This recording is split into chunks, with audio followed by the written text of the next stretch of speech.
towards him. Shots are coming through. Top so low. A vehicle's over the top. And Alex takes him. They enter the gladiatorial arena of combat. There are only two words, and those are simply and epic. Suppression, and Dino gets a second. He looks for three. This competition in this arena has been one of the most incredible experiences. A whole year of competitive PUBG Mobile play comes down to this. It's time to find out who can be the one.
was just a fad. 1,000 airdrops keep falling down. Yeah, I'm going in and flying carpet on the wind. Baby, I can barely see the ground. Driving me, yeah, I can feel the rush to be the one. One hit is enough. You got my head above the clouds, my feet up off the ground.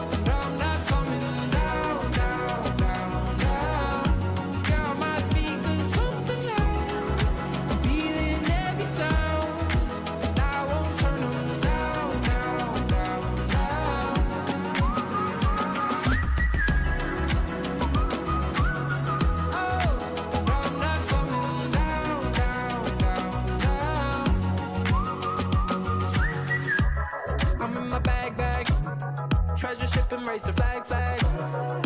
Magic in the lamp can't tie me down. We're living fast, fast.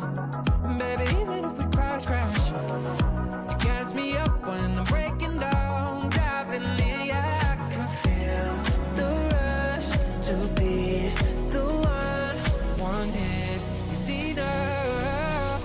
You got my head above the clouds, my feet above the ground, and I'm not coming down, down, down, down. Got my speakers pumping loud, I'm feeling every sound, and I won't turn them down, down, down, down.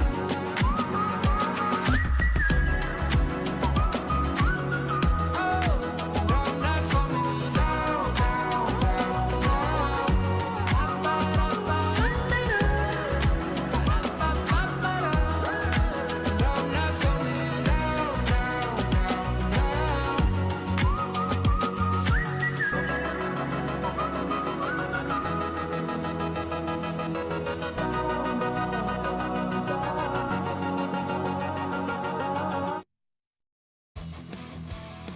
North American PUBG Mobile Campus Championships are back. One fortnight later. Not the video game. I'm Time to Light. That right there is DK. Welcome back to North America Collegiate PUBG Mobile. At DK, we've got the finals ahead of us. We saw semifinals with 2 lobbies just 2 weeks ago. We'll see 2 separate instances of 3 map sets, just this time over 2 separate days.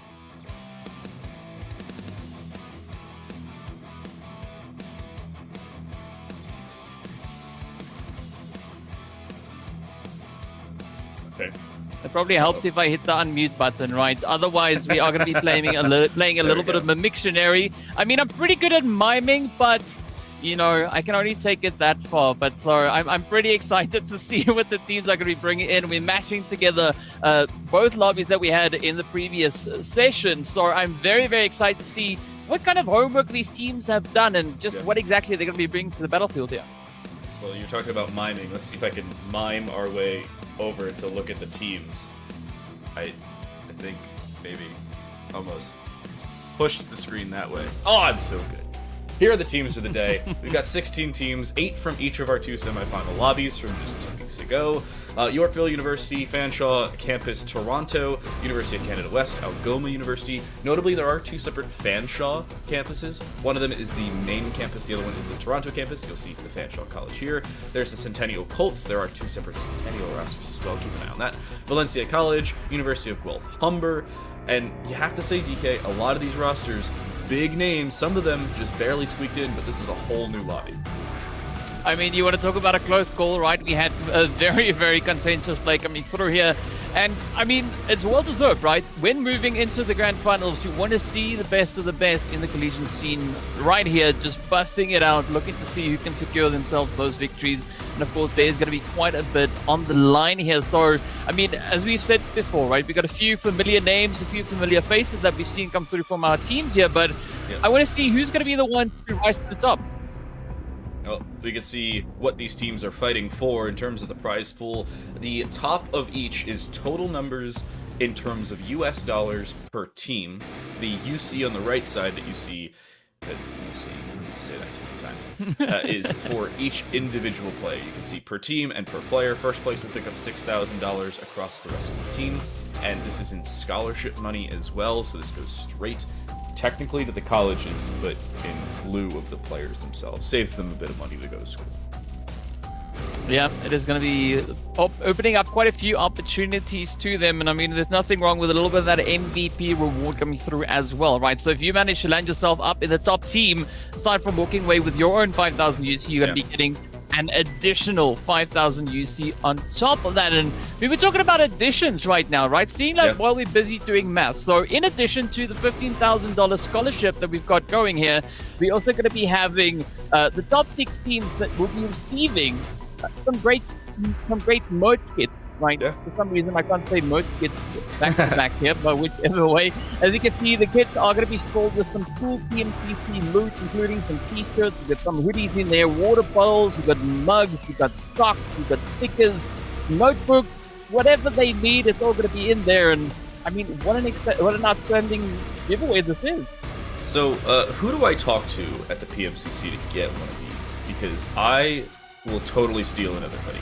That's whatever. Speaking of the giveaway, in terms of the individual teams, we're running a giveaway of our own. If you want to get your own opportunity at picking up one of those loot kits or any of the individual pieces inside of them, you can receive your own PMCC merch kit. You can follow our social channels at twitter.com/esportspubgmna or x.com/PUBG or esports PUBG MNA, along with the Instagram of Esports PUBG Mobile NA. If you follow them, you will be entered into a giveaway, or you can see the giveaway that is posted there, and you can earn one of those little merch kits of your own. I would love to see the merch kit, or get one, but I'm not that lucky. I'm gonna go follow the socials. Give me a second. Well, while you get over into the socials, of course, we are going to be looking at our map here for today. As you can see, we are going to be having an interesting selection, right? So, in no particular order, we are going to be playing across these 3 games, right? We're going to be having a Vikendi map as well as the Erangel and the Erangel, rather. Let me say that the right way, Erangel. And then we are going to be having a little bit of that Miramar action there as well. So, I think it's a nice balance coming through between these maps, looking at how the teams are going to be utilizing the available space, the available opportunities that will be presented to them. But what's also interesting is, like, this is just a map for today, right? Moving into tomorrow, we are going to be looking at a completely different set of maps. So whatever the teams begin looking right here, well, let's get right down to business, because I think it is going to be a very hot potential day. Yeah, and you're looking at this and saying, if you are a team that may not be great on Erangel or Miramar, or a team that may not be great on Vikendi, some teams just don't play it, some teams don't have that much practice on it, now is a very good time to play the opposing maps. You get to Sandhawk tomorrow, you can still play Erangel and Miramar tomorrow as well. There's a lot of opportunities. A 6-map series is in front of us. Granted, it is split between 2 days, and the teams between Erangel and Miramar will have time to go back and watch the VOD and learn a few things about their opponents. So, maybe having a couple strategies in your back pocket is very, I'm going to say, studious or judicious. Possibly the adjective there. Come and hit me right with those dictionary words, right? Let me quickly just get my translation here. But I mean, it's going to be a very, very exciting one indeed to see what these teams are going to be doing. I can drop a few big words as well, but I'll leave that for once we get into the match, just because, you know, why not? But we've seen a lot of these teams that we've got participating right here coming through from previous seasons, right? So we've got a few repeat teams making it in. Is there any team in particular, TDL, that you are going to be looking at their performance stepping into today's battlefield? I'm looking at the Centennial College rosters. A couple weeks ago, they had to face each other and their third counterpart. The 7th, 8th, and 9th spots in our second lobby were all taken by Centennial College rosters. Today, that could still be the case, but we have all 16 teams. A brief reminder, 2 weeks ago, in our first lobby, we had 15 teams due to a withdrawal. In the second one, we had 14 teams due to a withdrawal and a disqualification due to discrepancies in some forms. Make sure you have all your stuff detailed out, please and thank you, because we'd like to see 16 teams all fully built in. But coming into this grand final, we've got all 16 teams. There are less opportunities to pick up free placement points, as we saw a couple times 2 weeks ago.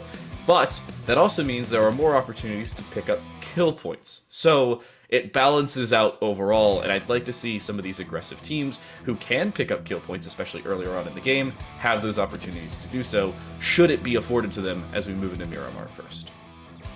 Yeah, as we've seen many times in previous matches, of course, the more aggressive the team is, the better opportunity and the higher probability they have of just securing those points. And at the end of the day, that's all what it boils down to, right? The team with the most points at the end is going to be the team sitting at the top. Also, well, at the top of the bot, right? With the biggest smile on their face, they're going to be having a bucket load of music come their way. All that scholarship money is going to be heading in as well. So there's so much at stake, and I really want to see if any of the teams are maybe going to try and play with a little bit of that dynamic approach, right? Having to shift up the angles, the drop locations, as they might deem their current position not necessarily being fit for what they want to accomplish here. So I want to see how the teams are going to be utilizing all the map knowledge that they've been able to garner since they started playing PUBG all that time long ago. So I think they could be a golden opportunity for a lot really to be showcased there. You know, 2 weeks ago, we were playing for qualification. Getting first place versus getting 8th place meant absolutely nothing in comparison. As long as you got the top 8, that's what mattered to get here. You earned nothing, no extra prize money, no extra UC if you wanted it. You just qualified. Today, that's not the case. The qualification aspect is actually for the top 2 for the PMSL. So that's your first real hurdle you have to cross. The second, if you really want to talk about it, is prize money. Top 6 is where you're looking at if you actually want cash, but I mean, if you want more cash, go just up to first at that same juncture. That's your third cutoff if you're really looking at it. TLDR, get first place, you get qualification to PMSL, and you get 6 grand. So I feel like just win forehead is the general consensus for some of these teams. Yeah, it's easy. Just win, right? That's it. Like, if you want more money, just win more. That's the way it goes. W. That's a little bit easier said than done, I would say. I mean, we've seen some pretty hot and spicy bits of action come through across the battlefields, and what I love seeing here is kind of the progression of teams, right? Each season, they're learning more, they're becoming better, and of course, they're going to have, as you said already, a great opportunity to just showcase that talent if they get into the top 2 slots, which is going to slide them right into the PMSL. So I'm really looking forward to seeing what these teams can bring to the battlefield, and well, the more spice they can pack in, I think the more exciting it is going to be, because just looking at what we've got in chat, right? There's so many people here to support these teams, so I'm pretty sure they're going to make this. They're going to want to make this round. Yeah, we have, again, an opportunity for some of these players to show up in front of bigger names as well. Whether it's outside or inside of the collegiate sphere is really up to them. But there's also opportunities for these players because they have so much practice inside the collegiate sphere. In PUBG Mobile, there's not 100,000 opportunities, especially in North America, to play in competitive atmospheres. In collegiate, that opportunity is then doubled because then you get to carry that here into PMSL. If you do well and play into PMSL, I've seen some partnerships between colleges and actual traditional esports organizations. One shout out I want to give is Maryville University and Luminosity Gaming. They are combined for their Overwatch team in the OWCS. Now, that's a very awkward position for some of those players to be in, but to play professionally while still getting a scholarship to go to school, and the esports organization gets to save a little bit of money on costs like housing and stuff. That's an opportunity that these players could have to build into the PUBG Mobile sphere, because PUBG Mobile, compared to some of the other esports I've seen, very underrepresented in the esports sphere. But we don't have to worry about that. We're headed into our first map of play, map number 1 on the cards, and honestly, I think this will be the greatest litmus test we've seen in a little while. We'll head to Miramar first.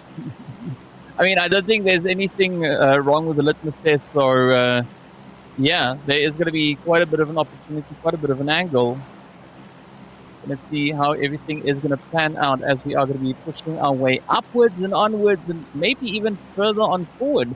But, well, this is where I got to ask you though, TTL, right? Where do you think all of this is going to be moving? Because again, right, the zone can shift in so many different ways. Where would you like it to start? I want to go to the prison. Just for the chaos. I would love to see prison as our first zone. I don't think it's going to happen. The odds are, I'm not going to say astronomical, but very, very low. Where I think it's going to end up is probably the desert, like northeast of Hacienda, just because I'm getting the premonition in my mind.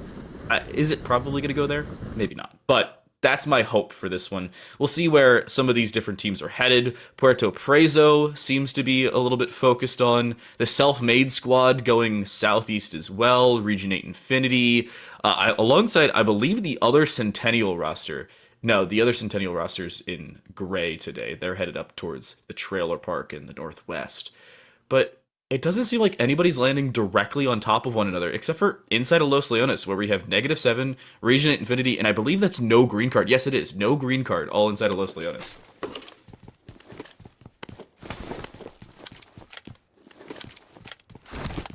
Well, let's see whether or not no green card are going to be able to, well, get everything accomplished as they are hoping to get the way now moving forward. I mean, we've also seen an interesting play come through from no green card all the way back over in our prelims or the qualifiers or whatever it is you want to call it, right? The last time that we saw them a few weeks ago, right? 2 weeks ago. But now it's all going to be down to how they're going to be handling the situation. And you were saying that you are curious to see what the Centennial Colleges are going to be bringing on here. And now this is that golden opportunity, right? This is the chance for them to really assert a bit of a foothold moving up in towards that lovely region that we had there down in Los Leones. But in the meanwhile, if we look just a little bit further over the way, right, down towards the southern edge of Picado, we have another bit of an altercation happening here. Yeah, this is Lambton College, close range, alongside the Fuel Squad, and Dark just dropping every which way. All 3 members that are close on this have all fallen down, and Naomi is trying to come back, but with 3 players already down, and it seems like Lambton College having all that comfortability of space to work with, it comes down to a 2 or 1 versus 3. And Naomi needs to swing around multiple sides of this van. They're just not going to be able to do so. The opening fight goes the way of Lambton College, and already we see one of those Fanshawe universities quickly dispatched up. Well, that is unfortunate for Fanshawe, but let's see whether or not the other campus can make up for something along the way. In all honesty, I'm expecting there to be a little bit of competition between these 2 campuses, so I'm not necessarily, expecting to see like a vengeance or a little bit of that revenge play coming on forward. But an interesting thing that we did have with regards to that zone is it's sitting all the way over towards the western side. So I'm going to be putting my focus on the eastern front to see not only how the teams are going to be looking to get themselves situated up in towards zone, but also where are they going to be going, because we have a little bit of a gatekeeper opportunity for the teams that are already situated on the eastern front line. So my question, at least to start and to return, is number 1, who is missing an individual player? Either somebody is missing a player, because we've got 15 teams with 55 remaining, or somebody else has already been killed. I believe it was Valencia College to pick up a kill, so we do see all 16 teams with all 4 of their members, so that's a nice thing. But who did Valencia College find that down on? Well, I was looking at college names. I mean, that's a good question, right? We'll hopefully find out soon enough, as we are going to be, cycling through the action as it does start to appear on the screen here. But I mean, at the end of the day, there are a few very familiar names. One of them, of course, currently on stream, all the way from Humber College, the old gangsters, the OG. Yes, I want to see how they are going to be looking to bring that pacing in, because I mean, we've seen them for a few seasons now, so I'm really looking to see the culmination of all that experience really being displayed up on the battlefield. They still have a little bit of a way to go to get an insane position, but for the time being, they are going to be holding on to that size of San Martin. And speaking about San Martin, there's of course a beautiful opportunity to get your hands on a little bit of that promo code action. Now we fixed the codes and everything is showing up properly, so be sure to enter it exactly the way you see it, right? So if it's an uppercase, use the uppercase. If it's lowercase, use the lowercase. Otherwise, you're going to be running into a few issues along the way. But yeah, those codes are going to be fastest fingers first, so make sure that you've got that redeem page already open. You can just get the code, pause the stream, pop it in, and boom, Bob's your uncle. You're going to be having a very happy day. Pro tip, if you are quick, go on the Twitch stream. If you aren't quick and you want to pause it, go to the YouTube feed, because it's much easier to pause the YouTube feed. So, yeah. By the way, we are live on both YouTube and Twitch. YouTube is PUBG Mobile Esports NA. Twitch is Mace Star League. So if you are on one and you want to watch on the other, there's the links to go look at. If you are Fanshawe College or Harame Bro NA, the other Fanshawe University, then you have an outlier. MR5 is stuck with -7 completely swarming him. I do not believe anybody from the rest of Harame Bro is here. And we did find out who that other player to fall was. It was Crack, but what a jump up. Wait a second, he had no idea. MR5 just got vaulted through by Frenchie. That is gross. What a play. A sound bait down below and a vault through the garage. Frenchie finds a second pick onto Harame Bro. And it just seems like Fanshawe College is getting it from all angles. Their Toronto campus is already dead. The main campus has lost 2 members. What is going on at Fanshawe? That is a good question to ask, but I think at the end of the day, one thing that we know for certain is that Mr. 5 or MR5 got high-fived all the way back into the lobby. So, yeah, we're going to have to see a little bit of a comeback moving into the later stages of today. But for the time being, we are waiting anticipation to see where our teams are going to be rolling on through. I like that we are getting a decent spread of teams now moving down into positions like Monte Nuevo. We do have a little bit of action, maybe getting, up to the bar there, closer towards Ladriera. Chumacera could also be receiving a little bit of love. So I want to see these rotations. I want to see the teams really get themselves situated, get themselves positioned. And, well, they could be a golden ticket at the end of the day, at least with regards to those points.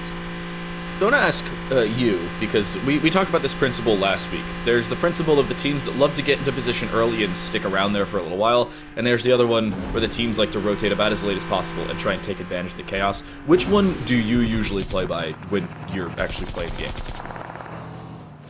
game? I think it depends on what kind of the zone, where I am situated with regards to the zone.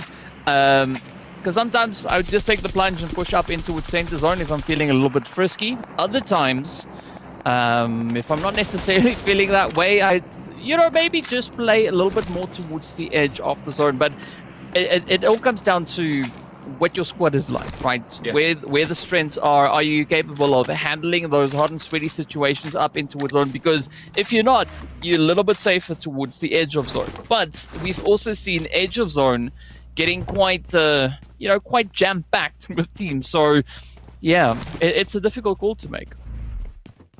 Sure. I usually have it depend on who I'm playing with. Or if I'm playing solo, I just hold my left thumb forward because just W being much more fun. At least when I'm playing on PC. One thing I brought up a couple weeks ago, I will bring it up again. The naming schemes for some of these teams, if you hear us say something that isn't the university name, there's a specific reason for it. We'll take University of Guelph Humber, for instance, or in this case, Sheridan College. The team name is Utopia, hence the Utopia prefix behind Sirens, but the team name themselves is from Sheridan College. So you'll sometimes hear us bring up one or the other, sometimes both in the same sentence. Just something to keep in mind. Utopia, Sheridan College. Humber College, for instance, is the original gangsters, or old gangsters, and they already have a kill onto a very unfortunate member from, ironically enough, Utopia. Feels bad, man. I mean, we'll call that a bit of a gossip curse coming through from your end on that one. You can take full responsibility for that. You can take full responsibility for that one. That's why I'm just sitting here and, saying things. But I don't think that Humber, they are going to be saying no to, I would say, a rather comfortable point getting acquired right there. Now comes the hard part, because we are going to be looking at that second stage that is approaching. It should be here in about 40 seconds and a bit of change. So if it's going to be a slightly more aggressive shift to either the east or the west, that is going to be impacting several teams as to what their rotation will be moving on forward. But at least for the time being, it is safe to say that everything is looking good for now. Yeah. I want to talk about the standings from last week, or 2 weeks ago in this case. So the semifinals were fairly well split in terms of not only teams. There were 15 teams in Lobby 1, 14 in Lobby 2. There were also fairly decent splits in terms of points. For instance, Fan College, the Toronto campus, that being Dark Esports, you'll remember them as the first team to die in this lobby. They picked up 29 points in a 14-team lobby, which was second in that lobby. The old gangsters, Humber College, who we just saw pick up a kill there, onto Utopia. Humber College picked up third in that lobby with 24 points, and Utopia, aka Sheridan College, they picked up 47 points in our first lobby. They led everybody across both lobbies in points total picked up, yet they've already lost a member of their team. There are a couple different aspects of how this game could develop, how this series of 6 games over 2 days could develop, and seeing some of these teams or individuals die, despite the fact they played extremely well 2 weeks ago early, could make things a little bit more interesting. Not going to say problematic just yet, but interesting certainly when we get into games maybe 4, 5, or 6. Yeah, there could be a few caveats coming through with that, because as we know, the teams, they've to some extent already set a level of expectation based on the performances that we've seen come through from them previously. But I think that's always where it kind of shifts up, right? The performances that we see leading towards the finals differ sometimes quite vastly from the actual performances that we see coming through on the day. So there's going to be a lot of pressure on these teams to kind of maintain that consistency pushing on forward. But a team that I'm quite curious to see what their overall play is going to be Guelph Humber here, right? We've seen them in previous seasons. We saw them making their way through those semifinals. Semifinals, the points didn't exactly go their way, but they did enough to get themselves here. Now they got to step up, and now they got to shine like they've not yet shone before. And notably, at the end of the day, they did get in without direct risk of being out-qualified. They got 18 points. The cutoff in that lobby was 12. So by no means were they close to being out, but certainly not the most comfortable we've seen for individual teams. Yorkville University, AGS, up above.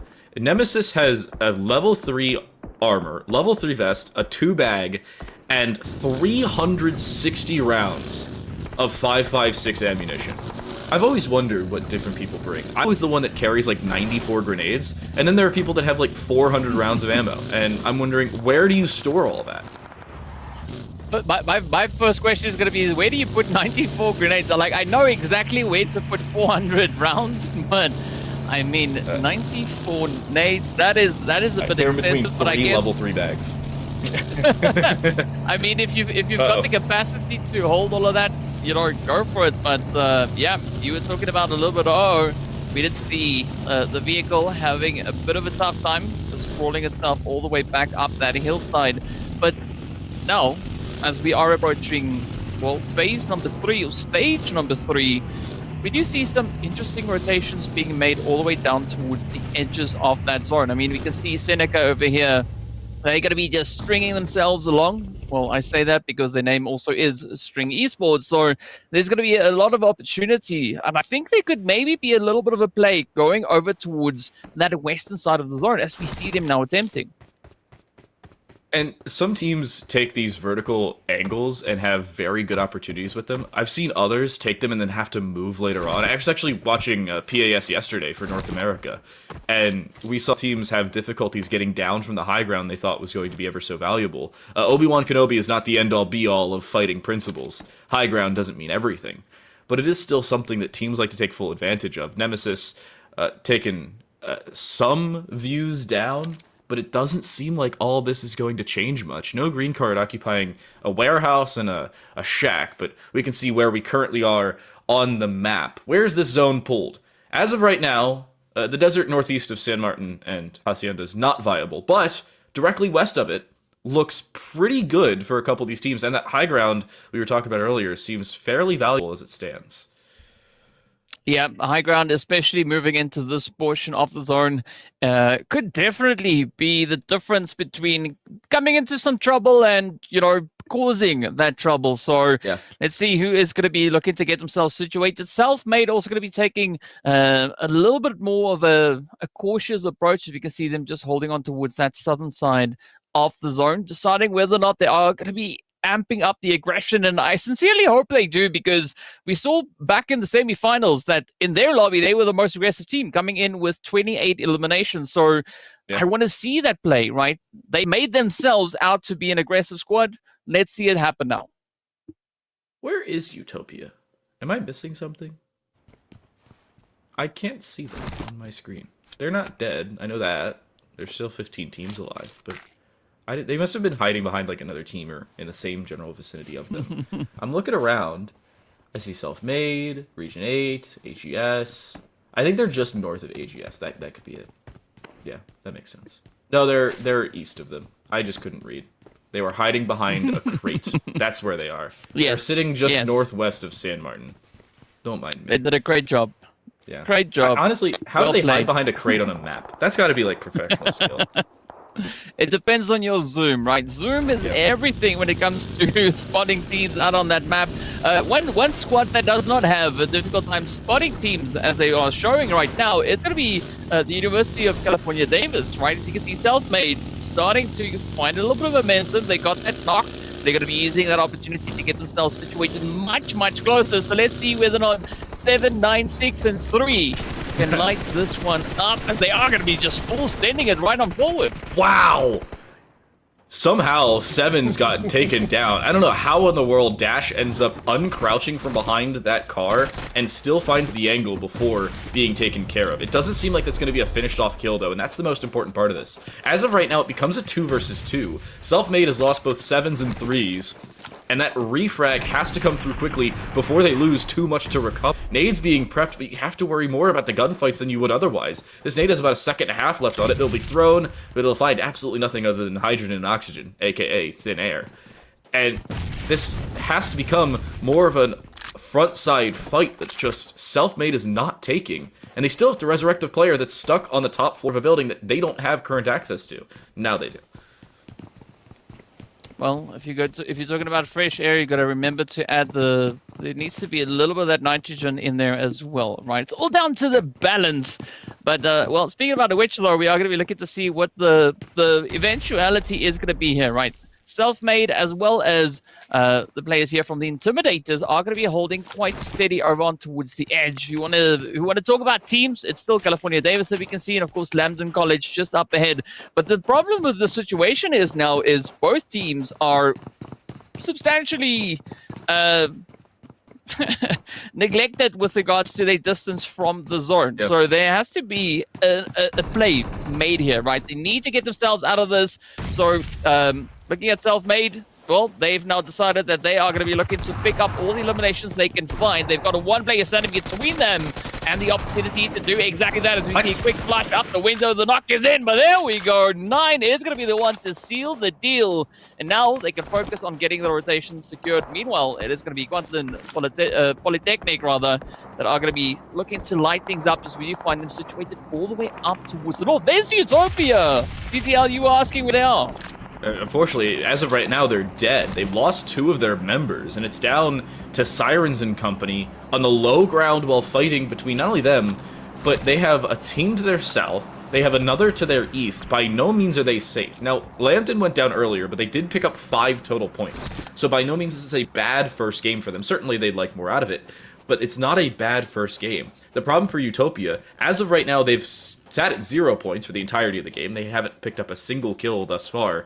And they've still had some difficulties in terms of getting good positioning. Right now, Queensland Polytechnic is circling them as they start to circle the terrain, and they've still got high ground to lock it down with a Mini 14. But as of right now, Bath turns around and looks over towards Gunday, who has very much been seen on the other side of that far ridge. Well, let's see whether or not Queensland Polytechnic can continue to hold on here as they are going to be tested. And I like this play. We were talking about the elevation, the high ground a little bit earlier on. This is definitely one of those particular points, but the zone now shifting up quite favorably here, especially if you are going to be the players over on the side there of Utopia as well as Fate. But the pressure is going to be on, right? You just got to keep on riding those sides, looking for the angles.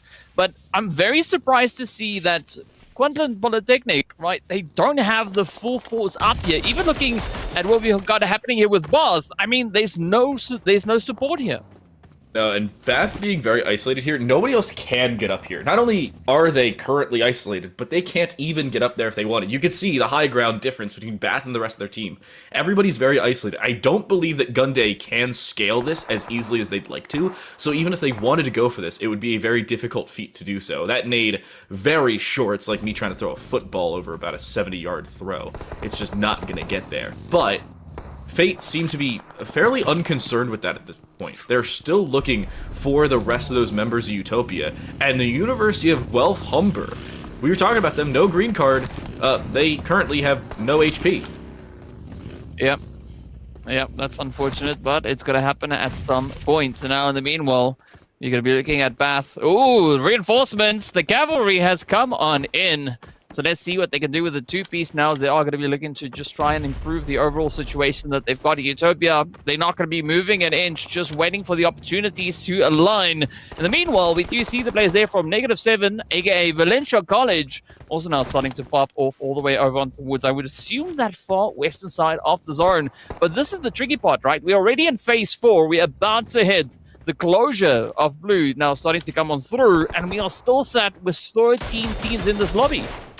How has nobody blown up that car yet? Another shot lands. It seems like Bath finally gets the memo, hey, I could blow up the car. No, shoot the car. You have 180 rounds of 5.56, and yet you haven't taken full advantage of it. Gunday is currently taking this fight. One player was downed previously. I believe they've since been retrieved.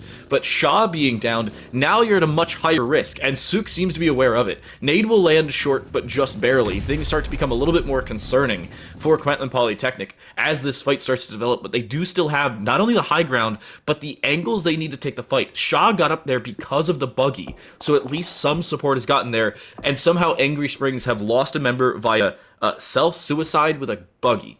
That's painful. Well, let's see where this one's gonna go. Oh, nice bit of reach, not necessarily finding the adequate amount of damage coming in alongside that, but the reach is definitely there.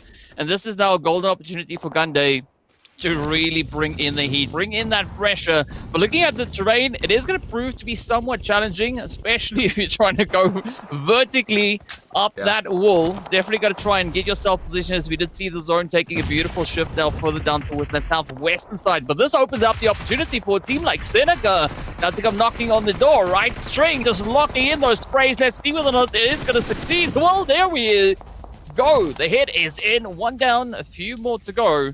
But the pressure, not over yet. And Manic losing that member there makes their life more difficult as they start to circle the zone. They have had way too many fights taken and way too many resources expended for them to be comfortable as this game continues. Queensland Polytechnic needs to just get out of here. They've still got 270 meters to go to the zone. And as Stage 5 starts to close, you have more difficulties getting there than you would otherwise. They still haven't dispatched of Utopia, who's been sitting below them for what seems like a calendar year at this point. And, more importantly, they've been in the middle of a fight for the same period of time on the opposite direction. And Gunday has just split themselves up intentionally, while Manic seems to be fighting themselves? Onion Sir was just shooting at his teammate. Well, I mean, ooh. Right, Onion Sir definitely going to be trying to peel back those layers as they've only come into this match alongside two other players in their squad, right? Only starting off as a three-piece, so that already is going to be putting quite a bit of pressure on them. But now, you can see Manny off in the distance, getting those throws picked up. Oh, the hit is in. One more to fall. Eagle now going to try and see if they can maybe get a quick, easy pickup, but it is not going to be going their way just yet. Quantler definitely just packing so much heat, and I like the fact that Utopia also just riding the reach, trying to keep themselves out of harm's way. And Region 8 Infinity is just racking up kill points at this juncture. They've taken out one member of Manic. They have lost Joker, so that's becoming a little bit more of a concerning factor. But at this point, they've been comfortable, but not so much at the end of the day. They've been flanked by Harame, bro. A nade from Burns kills one, downs a second, and will allow them to find the final blow onto that aforementioned second member. Onion Sir is now isolated. Self-Made's on the outside of this. We're down to now 9 teams as Canada West goes down. And Sting Esports circling Utopia, who's being circled by Fate, old gangsters at a distance, everybody in the middle of some level of a fight as Liquid gets involved, and they end up dying courtesy of Fate, who's killed themselves. Shaw is dead. What is going on? I mean, it is action-packed gameplay. That is what's going on. But as we know, right, hitting stage number 6, there can only be so many teams to survive. And we currently are still holding here with 8, an average of 2 on either side. But let's see whether or not Hustle can get that nade secured. The answer is yes. As the sirens go off, that is Utopia finding themselves in a little bit of trouble, right? Sheridan College now down to none as we are left with 7 squads to secure themselves that winner chicken dinner. I'm going to be honest, though, you can be happy with that if you're Utopia. You were between so many members, you lost a member too early in the game, you still picked up a few kill points and a placement point singular as you go down in 8th place. That is not a bad first game for you, especially considering you just were not dealt the right cards to start things off. Self-Made, close on Centennial College B, this is Region 8 Infinity, but Region 8, losing those 2 members earlier, they had so many opportunities to pick up what was a great 2-2 split. Now, they're running into more problems than they may be able to solve. Knight hit a great nade, but they have no idea, and they have forced a rotation, which is going to be unsuccessful. 6s will fall from Self-Made, and Region 8 Infinity look like they're going to pick up, yes, yet another kill point. They're up to 7, plus the point or two they're picking up from this one, make it 8 kills. What is going on with Region 8 Infinity? This was a nearly last place team from Lobby 2 who's now leading this first game. I mean, they did their homework, right? They were going for extra credit, but speaking about credit, let's see whether or not Valencia can get the place on string as they go for 2. Oh! But, of course, you gotta watch out, right? There is gonna be a little bit of that repayment. You gotta pay the tolls if you want to play moves like that. In the meanwhile, looking at Centennial College, they are gonna be riding on the edge here. It's the action though, just connecting on through. Sure, not gonna let too much of a beating come down onto the rest of the team. And I mean, Region 8 Infinity now just trying to regain a little bit of high ground. We're down to our final 3 teams, and we left with 9 players in total. It's a 3v4 versus 2. Old Gangsters are stuck all the way down the hill. Seneca College, aka Sting Esports, have the biggest advantage ever. High ground plus player advantage, and they know where Region 8 is. Share will go down, so now's a great time to start pushing, but a kill point has at least been secured. Amazing nade will send Surgeon to the floor, and Knight is now isolated. They have been retrieved from that fight they took earlier, but they are being absolutely swarmed, and a UMP will be the thing to close out their life in this one. Say goodbye to Region 8 Infinity, but hello to their kill total in this game. And Old Gangsters need to play for as much as they can. They will find a down on a Nexus. They want to go try and find the finish, but they don't have the space to do so, and it's Katri in a 1 versus 3. They have moves. They are not currently seen. A nade's good, but it doesn't find any consequential damage at the end of the day, and the low HP will end up being their undoing. They walk into 3 separate members, find negligible damage onto any one of them, and it's Sting Esports. All 4 members walking into the final couple fights, and they walk away with that opening game winner chicken dinner.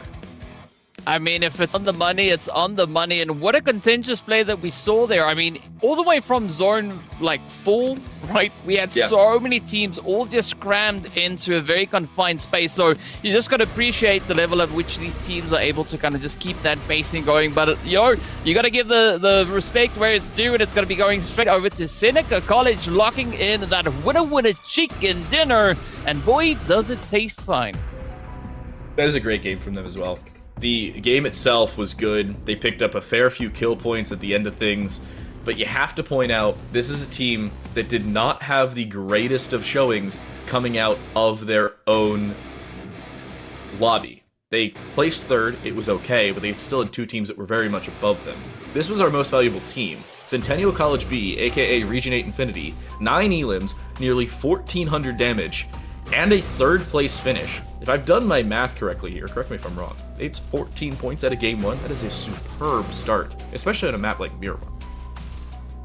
I mean, it's a whole lot of points, right? I mean, so don't necessarily rely too much on caster math. I know mine is not necessarily up to scratch, but I mean, this is why I appreciate the numbers being right there on screen, right? 453 damage being brought in, some very, very impressive plays, you gotta say there. And of course, speaking of impressive, we are gonna be looking at those points. You can see 19 points is gonna be the top of the leaderboard, at least after our very first match. So, this is where we are gonna be looking at some interesting plays. I mean, 8th place though, all the way to 3. So everybody except for Guelph Humber has been able to secure themselves points out of the gate. Yeah, elimination points for everybody on the bottom side except for the other Centennial College roster. And you have Sheridan College, they at least pick up replacement points and a couple kills. You're fine with that. Utopia picked up 5 kills early on, so they were okay to start even though they died early. Valencia picked up a few placement points, but the 2 teams I want to focus on. Number 1, Centennial College B, the team you see in 2nd place, that being Region 8 Infinity. 14 total points, the 9 eliminations because they were taking every single fight with player advantages early, plus the placement points for 3rd place. But on the complete contrasting side, Humber College, 3 elimination points and 6 placement points. They picked up 2nd without taking any more than 2 or 3 fights to start off the game, and it just seemed like that was their bread and butter. I was talking about this earlier. Different teams, different principles of play. That's exactly what it is shown in statistics alone, much less the game itself. Well, I mean, this is kind of the thing, right? And we've spoken about it before as well, right? Getting placement points, it's nice, right? Yeah. But what just makes it even nicer is to finish with a bucket load of placement points and have even more eliminations to accompany that. And I think that is the one thing that the teams have quite a bit of control over to some extent, right? Deciding just which engagements they are going to be looking to take, which ones they are going to be maybe just having it pass on, but especially coming into a tricky, jam-packed phase as we did see coming into these last few stages, you got to play a very decisive game. And if you make too much noise on a map like this, or any map for that sake, you're going to get, you got to pay the price, right? There are going to be some repercussions coming alongside with that, but got to love the pacing, got to love the flow. The team's really keeping it up, and of course, a nice little bit of a challenge coming through with a position in the zone as well.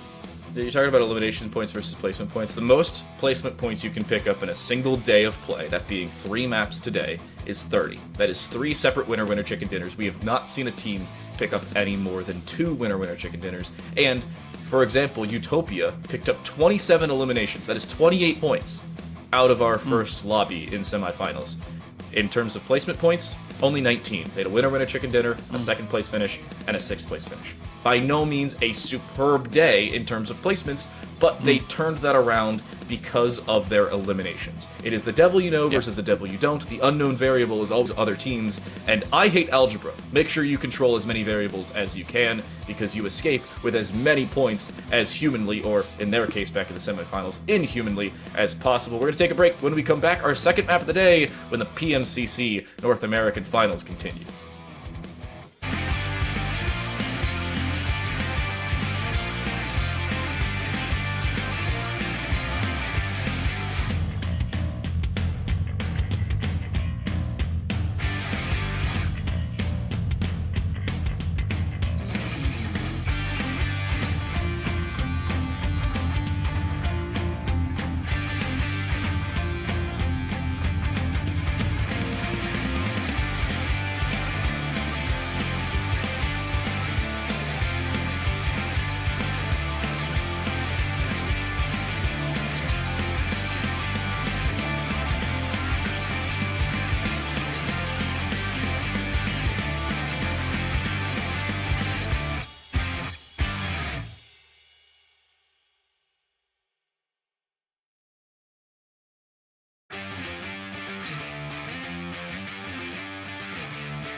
Still a lot of time left in the PMCC finals here in North America, but one game gone, and that litmus test we talked about in our pre-show has at least aired out some results. Seneca College look nearly as good as they did in the semifinals, if not better. In only one map, they've picked up nearly half as many points, if not more than half as many points as they picked up in 3 maps just 2 weeks ago, and some new faces starting to climb the ranks in terms of point totals.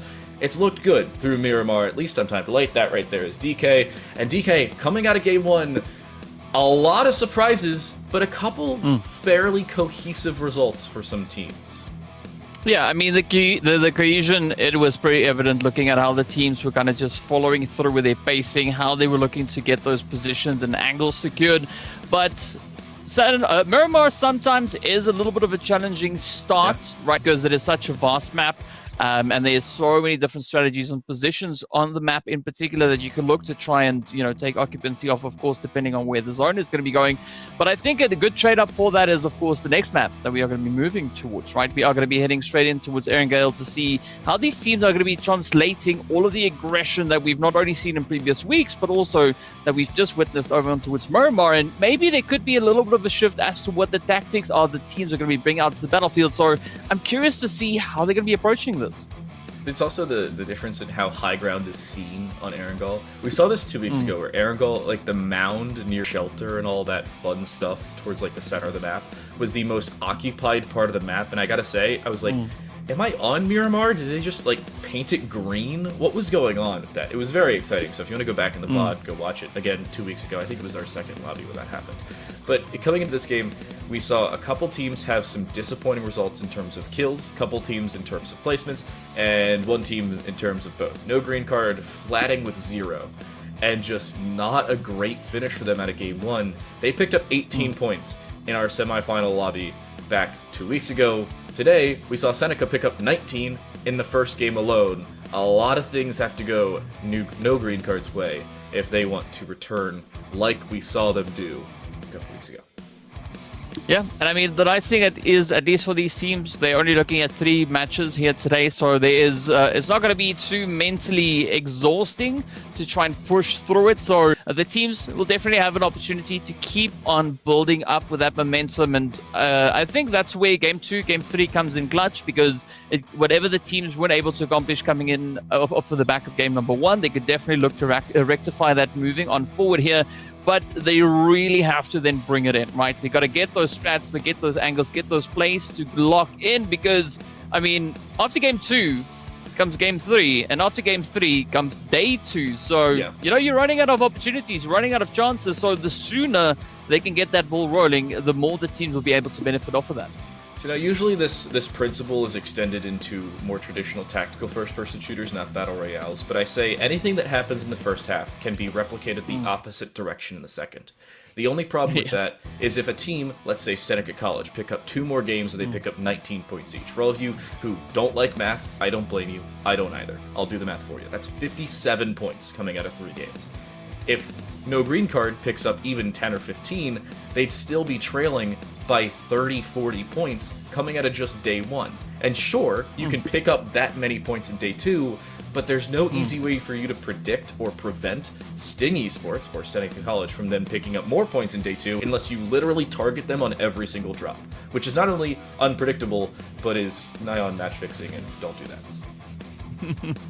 I mean, well, I'm not going to say no to a little bit of targeted play, right? Let's call it targeted play. It just sounds nice, right? It's exactly the same as strategic delayed rotations. A very good way of saying camping. But so I'm not going to say no to teams bringing in a little bit of that strategic hunting, especially as they go through these games, because I mean, if you know there's a team and you are pretty familiar with their drop locations and what their rotations are, why not capitalize on it, right? You've got all this knowledge, use it, right? So if you can't find yourself in a good position, maybe try and bring a bit of an upset to some other team along the way. Who knows? It could be a strategy that works. Don't quote me on it, because I'm just sitting up here looking at everybody else play, right? But True.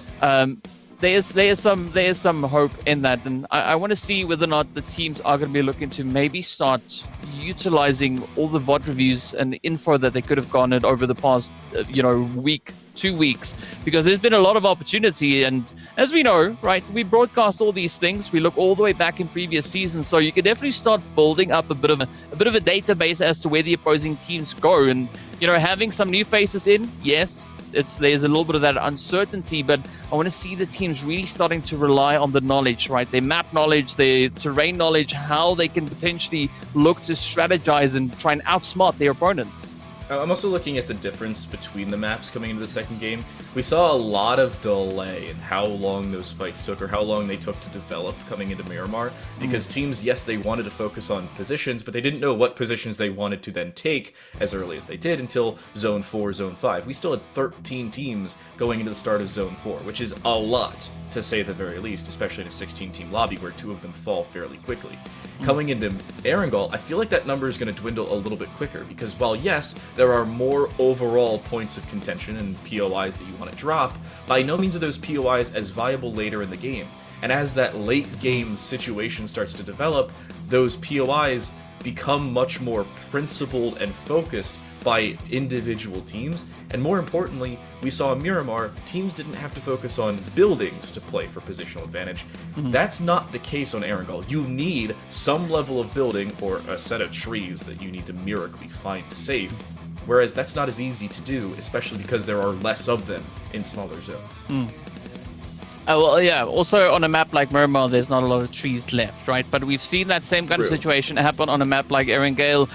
Depending on, of course, where that zone is going to be shifting, sometimes you just got to substitute a tree for a hay bale or a rock, or maybe a little bit of that mobile cover, which we also call vehicles. So there's a whole bunch of different options that these teams can look to utilize as they make their way through. But we are going to be seeing what these teams will be bringing up, right? Erangel, that's going to be our game number 2, if I'm not mistaken. So there'll be an opportunity for the teams to play on the bread and butter of PUBG. And of course, as one of my friends says, we could be looking at a little bit of chaos and mayhem that is going to be unraveling out on this battlefield. So I'm really looking forward to that. We should be hopping into that first match over on towards Erangel pretty soon. And we want to see what upsets could maybe be at hand here. If there's any particular area in which you could see the zone shifting towards ETL, where would you want the zone on our first Erangel to go? I'd like it to go in like that barren wasteland east of Pachinki, where there's always so much farmland that everybody has to go prune in and fight. You said you wanted to see chaos. That is the best place for chaos to unfold, or around where those mountains start to develop. I'd like to see it there. It's probably not going to happen because I never get my way. I wanted the zone to go like northeast of San Martin, back on Miramar. It didn't happen. It was near San Martin, sure, but nothing like in that general vicinity. But it's either there or I wanted to go to the military base, because I always love when islands become a factor. We go from seeing like 13 or 14 teams, maybe even down to 12 or 11 into that 4th zone, to see as soon as it gets to 3rd zone and it limits itself to the island itself, everybody starts to bridge camp or find boats, and everybody just starts to have a day at the shooting range. It's my favorite part of PUBG. Yeah, and we always love a little bit of that rotation coming through as well. But yeah, I gotta say, moving into Pachinki Fields, as you mentioned, over on towards the eastern side there of Pachinki itself, I think that could be quite an interesting one. But in general, I think places that we've seen quite a bit of chaos also then erupting is into positions like Headshot Hills, just over towards the eastern side of Ruins. We've also just seen a little bit more towards the western side, right over on Gatka Edge. There's also always quite a bit of chaos, but even as far up as over onto the side there of Everest. So I think there are several options as to where the zone could be shifting. And well, as we know, RNG, it's always quite random. Could go Lapovka. Right? We don't know. It could. We never know. I would love to see it go Ruins, though, because I feel Ruins is the closest personification of Miramar that Erangel has across the board.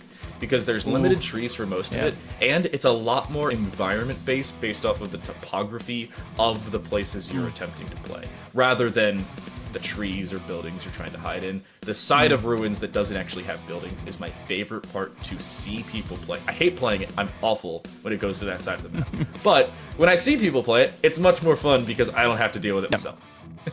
Yeah, I mean, it always works like that, right? It's better to watch people do it than attempt it yourself. It's quite challenging, and as you know, it makes for some very, very exciting gameplay to happen on that end. And speaking about gameplay, though, we're not too far from heading into our second match of the day. So if you're wondering why we're talking about all these lovely things, that's why, right? We want to make sure that everyone has their seatbelts on, they've got their trays put into the upright position, because if they don't do that, for some reason, the airplane just can't take off, right? So to get everybody where they need to go, we need to make a few checks along. I also don't get it, but apparently it's a thing. So we'll be seeing what that plane will be bringing in pretty soon.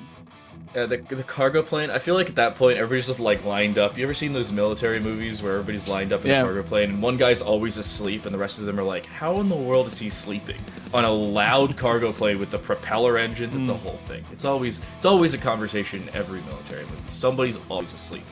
I feel like a couple teams have been falling asleep, not at the controls, but more at the wheel when they've been trying to get around the map. A couple of those teams that die early, like we saw Utopia fall a couple players way too quickly in that game. They just didn't need to. and we didn't see them group up. We've seen a couple teams play completely together, a couple teams go with the 2-2 split, and a few more teams just decide, oh yeah, we're going to play a couple solos games while in a solo squads. I don't understand the different principles that some of these teams bring. My personal favorite is that 2-2 split that we saw Sting Esports bring in.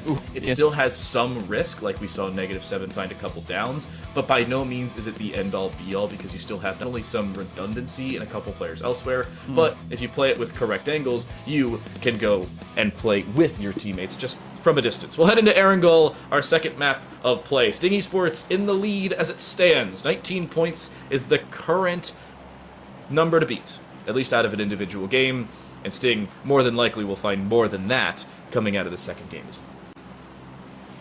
Well, let's see. Only time will tell. Speaking of which, well, we are going to be taking a quick gander over on towards that flight path. We can see it coming through from Severny, heading all the way down to that far side. And I think looking at this flight path, the teams are going to be somewhat satisfied with the reach that they've got into quite a few of our key points of interest, right? Pachinki is going to be well within reach. We were talking about Ruins. We can see that there as well. We'll have a few dropping off and, of course, getting themselves situated up in towards Yasnaya, Polyana. But the big question is going to be, will we see anybody move into that Sosnovka military island? I think we will see one team go there. And it's probably going to be a team that like goes over to Novo, and they don't actually go into the military base for some reason. I mean, I get Novo has better loot centralization. Sure, we can have that conversation for eons. This is a new place that I haven't seen somebody drop in a little while.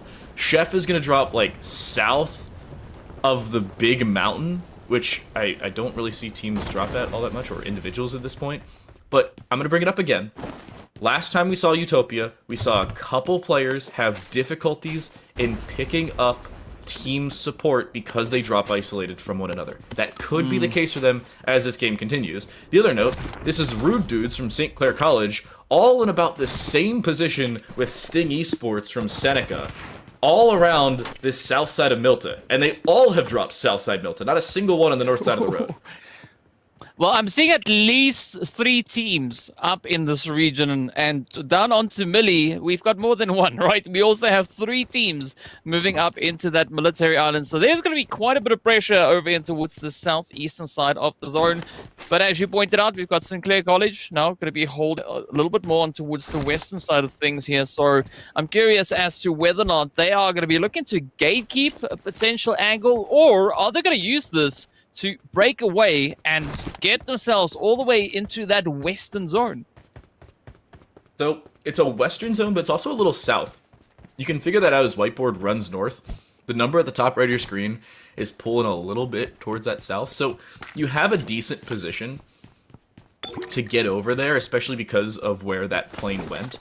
But by no means is it going to be like a Mad Max Fury Road type beat when you try and go west like that. But seeing Seneca here, they're on the south, and we are going to see a new promo code. Chickens are apparently very good at throwing footballs, and they also spit out some promo codes on the backside. Again, this is case sensitive, so lowercase needs to be entered lowercase, uppercase the same number. Don't forget, zeros and O's are 2 very different characters. I don't think there were either of them in that promo code, but the quickest way to get it, there's only one person to get it. Don't be the last, or in this case, anybody but the first. I mean, while you're on that case, right, it is going to be imperative, if you missed it, just in case, pause, rewind, get that card, and get it in. In the meanwhile, it doesn't seem like Sinclair are necessarily going to be focusing their efforts too aggressively down on towards String, right? You can see the players here from String Esports also just going about their way. Seneca all the way up in the distance there. But it does seem like Seneca might be opting maybe for a bit of a rotation. And I think what's difficult here for String is they've got a squad over on their eastern side. They've got a squad over on their western side. And I don't know if they are fully aware of that. I don't know, they just don't have that scouting. That's the one thing seen there for a couple teams when they don't run a 2-2 split, or in like Utopia's case, they don't run the 1-1-1-1 split. You don't have as much information gathering, and the information is always the most undervalued part of Battle Royales. Not even just PUBG Mobile or PUBG, just Battle Royales in general. Information is the most important part, because it means you can enter a building, or a set of buildings, or a compound, or whatever, without the risk of wondering what is here, because you already have that information. Here, Sting Esports is going to go all the way around towards the north side of Milta, they picked up a car towards the east. And I believe they've either packed 3 or all 4 members into a single vehicle. Maybe not ideal, but I've seen crazier things, and this one seems to be successful. Well, if you're looking for their 4th player, well, they're all the way down on the Sosnovka military island. So if you want to talk about a 3-1 split, this is, I would say, the epitome of that, right? A very, very wide split. 3 players up here in Malta, the other one down in Multi. So, yeah. But, I mean, there could be some method in the madness, right? We'll find out pretty soon what that strategy is going to be. At least for the time being, a big concentration of our teams are going to be focused on towards the eastern side because, well, let's be honest, it is still looting phase, right? So the teams going to be looking to get themselves well proportioned with regards to the amount of carnage they can cause a little bit later on. So you got to give them time. They got to build it up. So Gun Day is on the west side of South Georgia Pole. We've got Team Intimidators inside of Hospital and around that northwest side of Gatka. Sting has moved around towards the farm. We saw earlier it was Rude Dudes inside of Milta. There are a lot of teams, all very split. You can see at the top left, we still have all 64 players, all 16 teams. Not a soul has died or been downed thus far. Just a quick overview of where some teams are. Dark Esports from Fanshawe is on the east side of Milta towards Milta Power. Utopia is split between that south side of Stalber and northwest side of Lipovka. Fate from Kwantlen Polytechnic is Yasnaya. Manic around the mansion. That is just great alliteration there. But the closest teams to one another right now seem to be a percentage of Sting, because for some reason Drone is on the military base island near Region 8 Infinity, who's in Novo. No Green Card is leaving the military base island and headed towards Ferry Pier in Primorsk, where Self-Made is. And somehow nobody has taken a gunfight yet, other than what we saw with Rude Dudes and Seneca. And it seems like Seneca's now the team to gatekeep Rude Dudes instead of what it was the other way around. Well, let's see how this one is going to go. I see some people asking also about university or colleges names and roster names that we've got as well. So if you're looking for Region 8 Infinity, that is one of the Centennial colleges. I think that's Centennial B, if I'm not mistaken. Yes. So you'll see them right there with the number 15 next to their name. We've not yet seen anybody acquire any points. As you pointed out, we got that lovely 64 up in the corner. But it's going to happen pretty soon. And, well, as we talk about it, it is going to be London College getting right down to business as they've spotted out a bit of an opportunity. It is going to be Canada West just down below. We can see Jazz up ahead. And you got to watch out, right? Because once Jazz finds a position, finds an opportunity, we've seen some pretty exhilarating plays come through at the hand of Jazz. So the other question is, how does Lambton College, while in the zone, decide to start their rotation? I've seen teams, you are still on the outside of the zone. By no means is this like central part of stage 1, but it's also stage 1. You've got 3 minutes till this closes. I wouldn't be surprised if Gunday decides to just leave and go elsewhere. They could head up towards Liquid, who's on the Georgia Pole apartment side of things, on the north side of the bridge. But this rotation is very awkward for a couple of these rosters. And you have to say, some of them could go into one another. As of right now, we're on the west side of Milta. We saw Dark Esports earlier towards Milta Power. They've decided to try and fight with St. Clair, who has moved themselves. And this fight, this is by no means for any zone control, but is very much for some gatekeeping possibilities. Somehow, the other Jas, this one from St. Clair, doesn't take damage from that nade, but St. Clair's 2-2 split, finally the thing I was talking about earlier, has started to work. As Dark Esports, their own 2-2 split, significantly less successful as Jazz takes damage, and somehow Manny will be down, and it looks like they get retrieved at the end of the day. Well, the pressure is going to be on, right? There's still going to be quite a bit of ground that they need to try and make up for, but ground are rather dark now, down to a 2-piece, as we can see Sinclair just locking in on the play. Sinclair, aka the Rude Dudes. So let's see what this Jazz and team can get secured. There's going to be Quantum Polytechnic also now trying to pop off. A few opportunities available just ahead of them. But again, right, this is somewhat of a drive-by play. Both teams now, they've been able to secure themselves up into the edge of zone here. but not getting that full follow through. I love this play coming through here from Whitebeard as they are putting in quite a bit of work in onto that rain. Imagine that hits. Just imagine the chaos when you have a 3-person fall. Shaw has Complex close to them. This is where you could just ADS and find a free kill, but he wasn't fully reloaded, so it doesn't seem like that opportunity is going to fall his way. Complex does spin out, though. Seems like me playing Formula 1, a complete 180, and he's stuck behind a tree, but Shaw doesn't know it. They have no idea, and it seems like Complex will get out of that safely without any undoing on towards them because of that mistake. I mean, at some point you gotta learn, right? If you keep on repeating the same thing over and over, there was a very smart person that said, you know, they gave a beautiful definition to something, which I won't go into all too much right now. But here you've got Quentin Polytechnic, though, going up against the side here of Valencia. Valencia just staying pretty mobile, right? Ensuring that those shots can't necessarily connect up to them. As you can see, the zone is going to be closing, and we are going to be making our way into our second stage, and we've been seeing so much happening, so many shots, right? But we've only said goodbye to 2 players. Yeah, and nothing really happening other than those couple of fights. Dark Esports has made their way into the zone. They've gotten past Utopia, who's also in the zone. I was talking about Region 8 Infinity being around Novo Repinoy, and they've actually made the trek up the east side bridge towards the military base, or from the military base, and they've avoided St. Clair, so they seemingly have made the trek west as well. A lot of teams just trying to go with the great expansion in the United States, just everybody going west at this point, and it seems like nobody's running into anybody else. Nothing wrong thus far. I mean, that's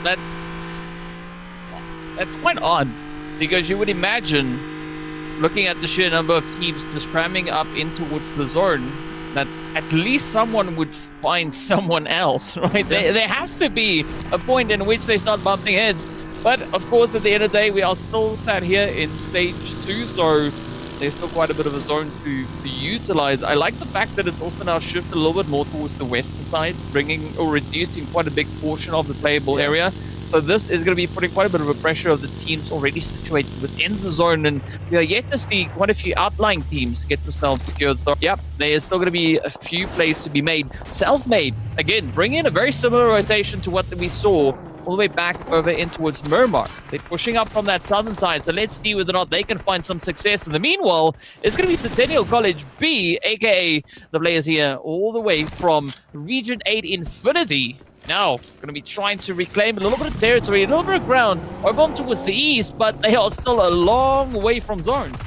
Oh, and this is, at the same time, -7's going up against Team Intimidators. This is on the south side of Hospital, one of the 3 buildings in this grouping. St. Clair College has been entirely dispatched of, though. Jacklord finds 3 separate kills in that engagement, and it seems like St. Clair fully dispatched of. The only 2 kills they found earlier will indeed go their way in terms of points, but not only will Region 8 Infinity find the finish as all 4 members of St. Clair fall, but they'll also keep all 4 players alive in their own right. So no extra points go in the Rayo Rude dudes, while Team Intimidators are still taking on -7 as it's just nades exchanged in and outside the building, and here's the jump in, a perfect bait and switch, but it doesn't seem like it's all that fruitful.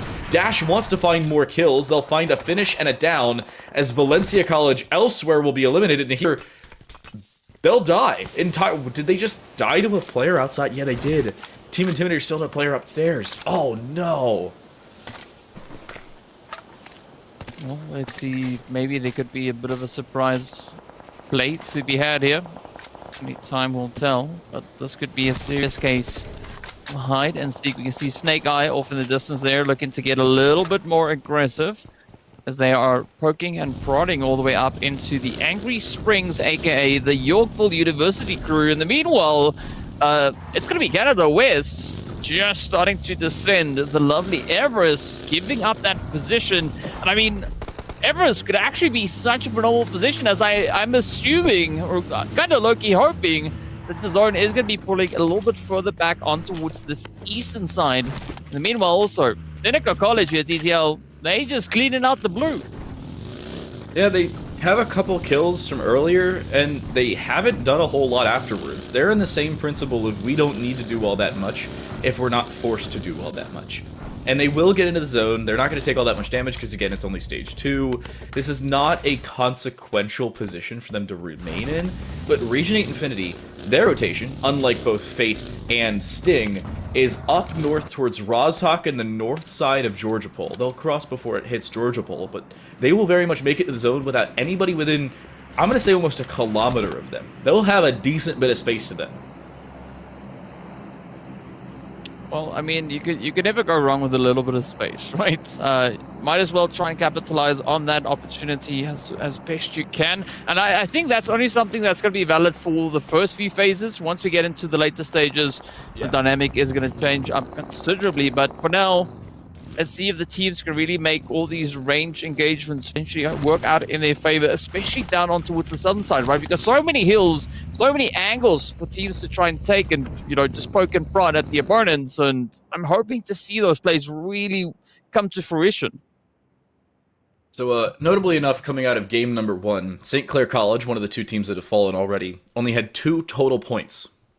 And they pick up only 2 total points out of this game as well, with those couple of kills. And at the end of the day here, you're having a similar scenario on the other side for -7. They had 7 points, so something substantial, but no points from this one, at least nothing that I saw in terms of kills, so not a great finish. But Sting taking a while to do this rotation. Zone will be fully closing in 5 seconds, as you can courteously see, courtesy of our API at the bottom left of the screen. So they will get into the zone, but Region 8 Infinity has gone towards the Mountains of Ruins, and they're trying to take on Gunday from Canada West and Team Intimidators all on that same region of the hospital. This could be where the first real set of fights start to play out, as that rotation is still required to go even further south and west. Yeah. I mean, it's tricky because the ideal here would be to get yourself situated up and onto the edge of zone and then focus on whoever's trailing behind you, trying to get themselves situated up into zone itself. But, you know, sometimes you got to just try and settle the disagreement out on the field regardless of where you are. Another team that I'm going to be looking at, though, is going to be Algoma University, right? In the previous match, we didn't see all too much really happening on their end. They were able to secure themselves at least that one elimination, but I'm hoping that we see a little bit more of that consistency starting to build up now, as they are, of course, approaching. We can see them just up ahead here of Dabbler. Oh, he has no idea. But He has no idea. Dabbler locking an easy clap. Oh, yes, indeed. Dabbler gets the spray and off they go. And I mean, what an unfortunate turn of events, but they're not out of the woods just yet. Algoma could still maybe clutch this one out. Let's see if Dabbler is going to be able to secure the sprays. Some really good connections being made here. What? That HP bar is down What? low. And that is Algoma out again. How does he only take like 30 damage from a DBS? He put 14 shells from a DBS from maybe 15 feet, and only 1 or 2 of them landed. Dabbler wins the first fight, gets help from the second one. But I was talking about that information earlier. If you have that info, if you have an early prone or prong of your attack to find that information, maybe you have that ability to take out Dabbler, or at least figure there. But if not, like we saw there, it's just a complete collapse when you start to rotate in and you're forced elsewhere by possibly different teams. Old Gangsters, they're still occupying the swamp. They haven't had to move in a little while. Manic will start their rotation also into new green card. No green card. But the issue is, again, that lack of information. 1, maybe 2 players inside of that buggy. You have another rotation here with Vaughn. That should be a free kill, and it is indeed. Say goodbye to Karangi, who will almost certainly be finished off. Yes, they will be. That's a kill point picked up. But no green card could be needed out of position. Watch for that explosive to come in. It either was held or just missed entirely. Yeah, it was maybe just a bit of a bait, right? Just trying to see how the team would react if they hear that sound of the pin being pulled. But speaking about pins being pulled, we're about to see a lovely bit of blue making its way through from up on the northern side of that mini-map, and that is going to be the players coming through from Harame Bro NA. So there could be quite a bit of an angle. That, of course, is also then the players from Fanshawe College. So let's see whether or not they are going to be able to get themselves situated, as there's still quite a bit of a push yet to come on in.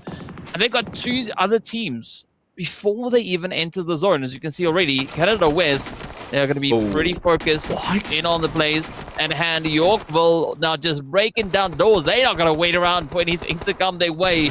But you gotta watch out because we got even more teams just south of them.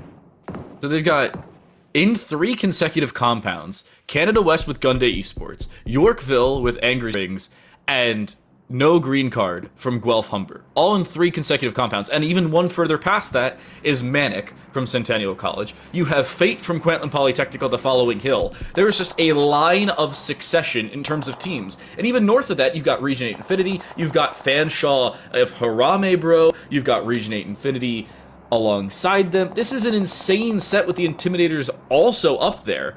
A very isolated zone as things will start to close for the 4th time. And again, it's a fairly decent percentage of an unplayable zone because of the water on the west coast of the island. Well, there's nothing wrong with a little bit of water, right? It does reduce quite a bit of that playable area. So this is essentially, even though we are sitting in stage 4, this is, I would say, the equivalent of like a stage 7 based on the playable area. And I love this because it is going to be absolutely chaotic with the number of teams that we still have. And speaking about chaos, that comes a quick push. It's going to be Guelph Humber now trying to defend their position here as they will get rushed upon. It is going to be Yorkville now knocking on the door. Let's see whether or not Marley... Oh, no, Marley won't. Marley won't do anything as they've been dropped to their knees and backed up and sent back into the lobby. You can say that's a great way to play that for No Green Card. What they do is they intentionally give away an entire building. They give a false sense of security to Angry Springs, who is walking in, and make them think, oh, this is either A, entirely clear, or B, entirely vacated.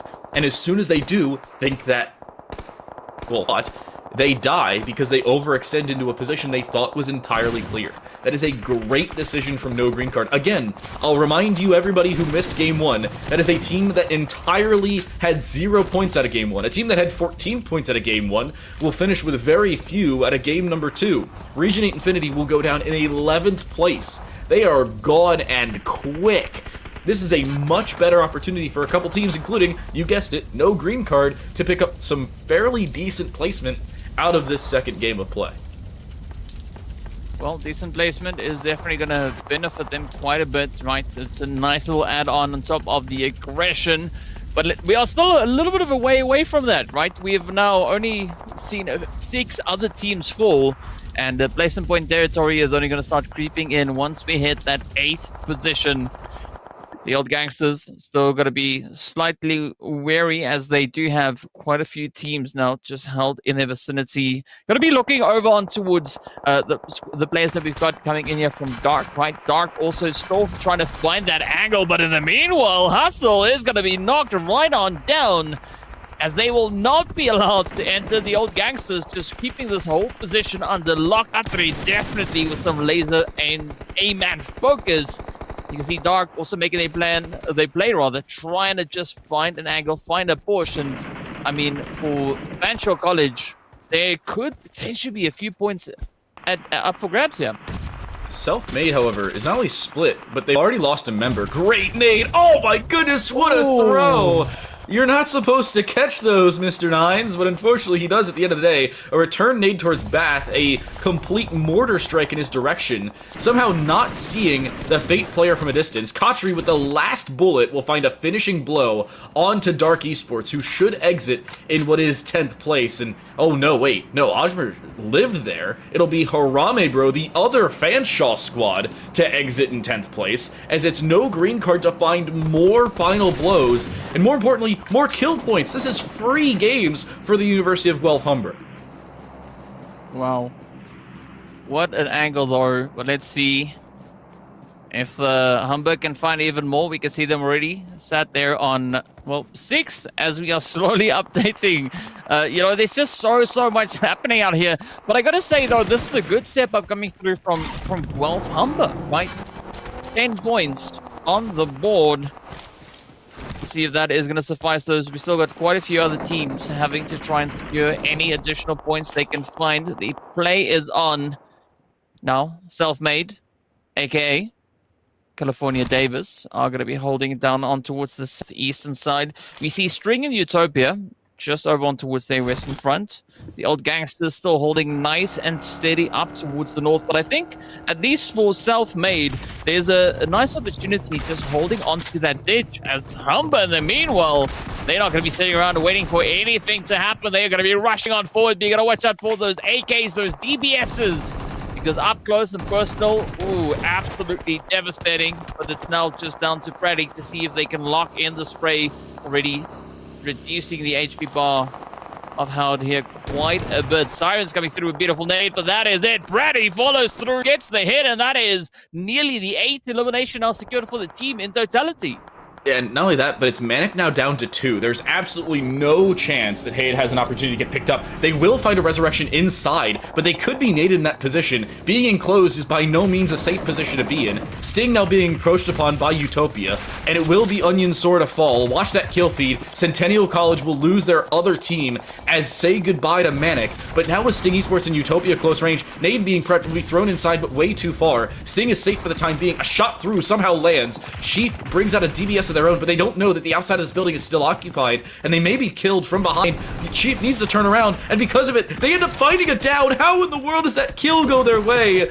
I don't know how in the world they find that down, but they will only find the down. Sting Esports, even up against isolated positions, will still find final blows in their favor, and they keep all 4 players alive as well. I mean, what a play though, what a facing this is that we are seeing here from Sting Esports. Ooh, but speaking about which though, look at this. Oh, it's gonna be Ajmer rather, just hitting in those plays as Fanshawe College, the Toronto campus, are gonna be looking to just keep themselves in contention here. As they are down to a solo, is going to be Humber College on the other hand, still defending up in towards that northeastern side of zone. And I mean, you can see Gunda just knocking on the door, trying to see if they can maybe secure themselves a few additional points. But the rush is in. Fanshawe College, jump shot is in. Beautiful mid-air takedown, but now that blue zone is going to come swooping on up. You got to run, you got to run. No! Notably enough, Fanshawe did get 5th place out of that. Guelph Humber lost 3 members to the same individual and died to the blue zone all in the same breath. Humber College, that's the old gangsters, will go down in 4th. We're down to the final 3. It's Gunday with Canada West, who need to get into the zone, by the way. They do not have the time to live through this, nor do they have the HP. I don't think Jas is going to live much longer than they currently are. There's a minute 14 for them to zone, but they will die. It seems like their teammate will do the same. Gunday will most likely exit in 3rd place. It really comes down to a 1 versus 1. A nade from Nexus will land onto a member of UC Davis. A second nade over top, that's actually a smoke intended, will miss, but a Molotov through could be the difference maker. It's 2 players close with 7s far. This nade close range, how well is it thrown? That one not as successful. The second one, however, will land nearly perfectly. How does that not find a kill, though? DK, how is Self-Made still alive? And they find a kill into Ace. Position. So let's see whether or not Self-Made can now secure the necessary bits of gameplay here. It's going to be Seneca also now just trying to get themselves out of harm's way. The final 2 teams left to duke it out for that winner chicken dinner. It does seem like Seneca, well, they do have the advantage here. They've got the numbers. They've got 4 players up, the full squad. They've got the zone sitting quite favorably here as well. But let's see if Self-Made, yeah, don't do that. If Self-Made can overcome the challenges and secure themselves a potential victory. I mean, they're doing pretty good. 5 eliminations already up.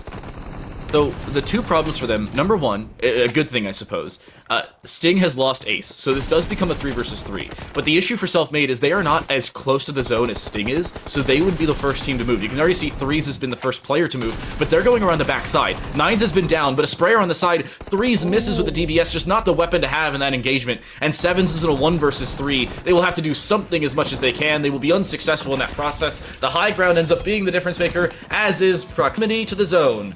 And it is indeed a walk away successfully in back-to-back games for Sting Esports. I talked about placement points maybe not being a consistency. In 2 maps alone, they've already picked up 20.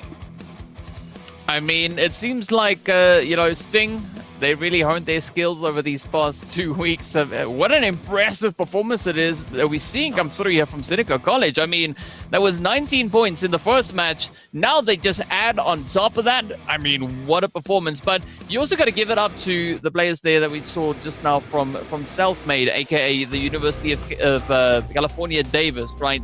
I mean, they tried their best to get themselves situated, but Seneca, they just had the upper hand. The positions were in their favor. They had coverage, good coverage all across the board. So, you know, it's no surprise to see them secure that victory.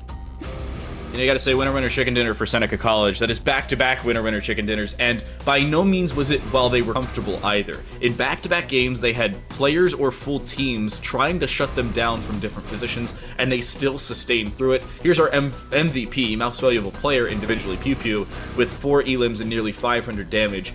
Good from no green card. Their kill total is still very substantial. I believe they exit with 11 total out of game number 2.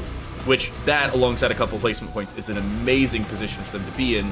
But the most valuable team, you gotta say, University of Guelph Humber, this is no green card. 11 elims, 1,500 damage. That alone is insanity. But it was about time, right? Because they weren't exactly popping off as aggressively all the way back in the previous match. So, you know, it serves them well. They really made up for lost time.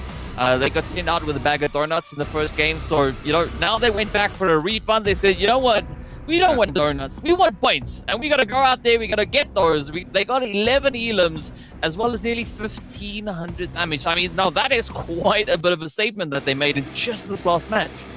Yeah, they could have had more. Imagine if Dark Esports doesn't become the Achilles heel in the north side of the zone. They could have had more. If not another kill, if not another placement point. They will escape with enough points, but this, through 2 games, Seneca College literally double their point standings. I said, imagine if Seneca College find another game with 19 points, and then they do exactly that. A 9-elimination game with 10 placement points. I'm going to say that's statistically unlikely, to understate the obvious. The other thing is, Guelph Humber, again, no green card, 0 points out of game 1.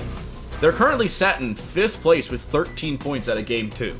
That is a much better return to form. And Humber College, they had a little bit more consistency. They escaped with 23 points out of 2 games. They're sitting in 2nd place. Yeah. Well, the points are working out, right? You can see the placement points. That is where we are seeing some pretty great consistency between the Humber College and Seneca College. So it's paying off. It is definitely paying off. You can see Centennial College also just backing it in there. They've got those 14 eliminations as well. And I mean, we were talking about Guelph Humber, right? There they are, finding themselves all the way up in 5th place. Those 11 elims really benefiting them at the end of the day. Yeah, you gotta say, Region 8 Infinity wanted more out of that game. That's Centennial College B, the team you see in 4th place. The other, not so great. That's Manic, sitting all the way down in 14th. But Region 8 Infinity did not have a great game 2. They had 14 points at a game 1, only 5 at a game 2. By no means as much sustainability, and most of those came around kills. I believe they only picked up 1 placement point at the end of the day.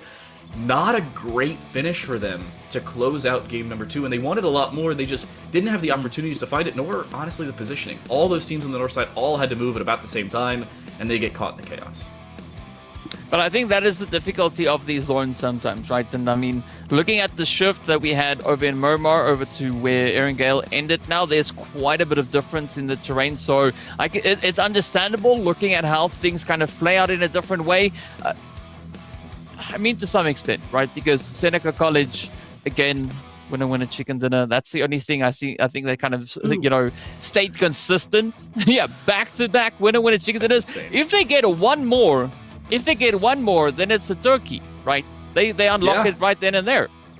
That's just, I believe, the chicken into the turkey, into a bowling reference, into a break. We're going to take a break. Things have been heating up into our first 2 games. We've seen the desert. We've seen the absolute mist that is Erangel. We'll head to freeze things over and possibly ice these teams into our second day. The only time we'll see Vikendi in the finals is when we come back from this break.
2 games down here in day 1, still Vikendi left to go in the PUBG Mobile Campus Championships North American Spring 2024 Finals. A long-winded opening, but still a very short-winded day. By no means as many opportunities as some of these teams may think, but luckily there's still a second day. We still have a lot of opportunities as we move into Sunday in these finals, and Vikendi, a whole new map, maybe a whole new team to redeem themselves like we just saw from No Green Card.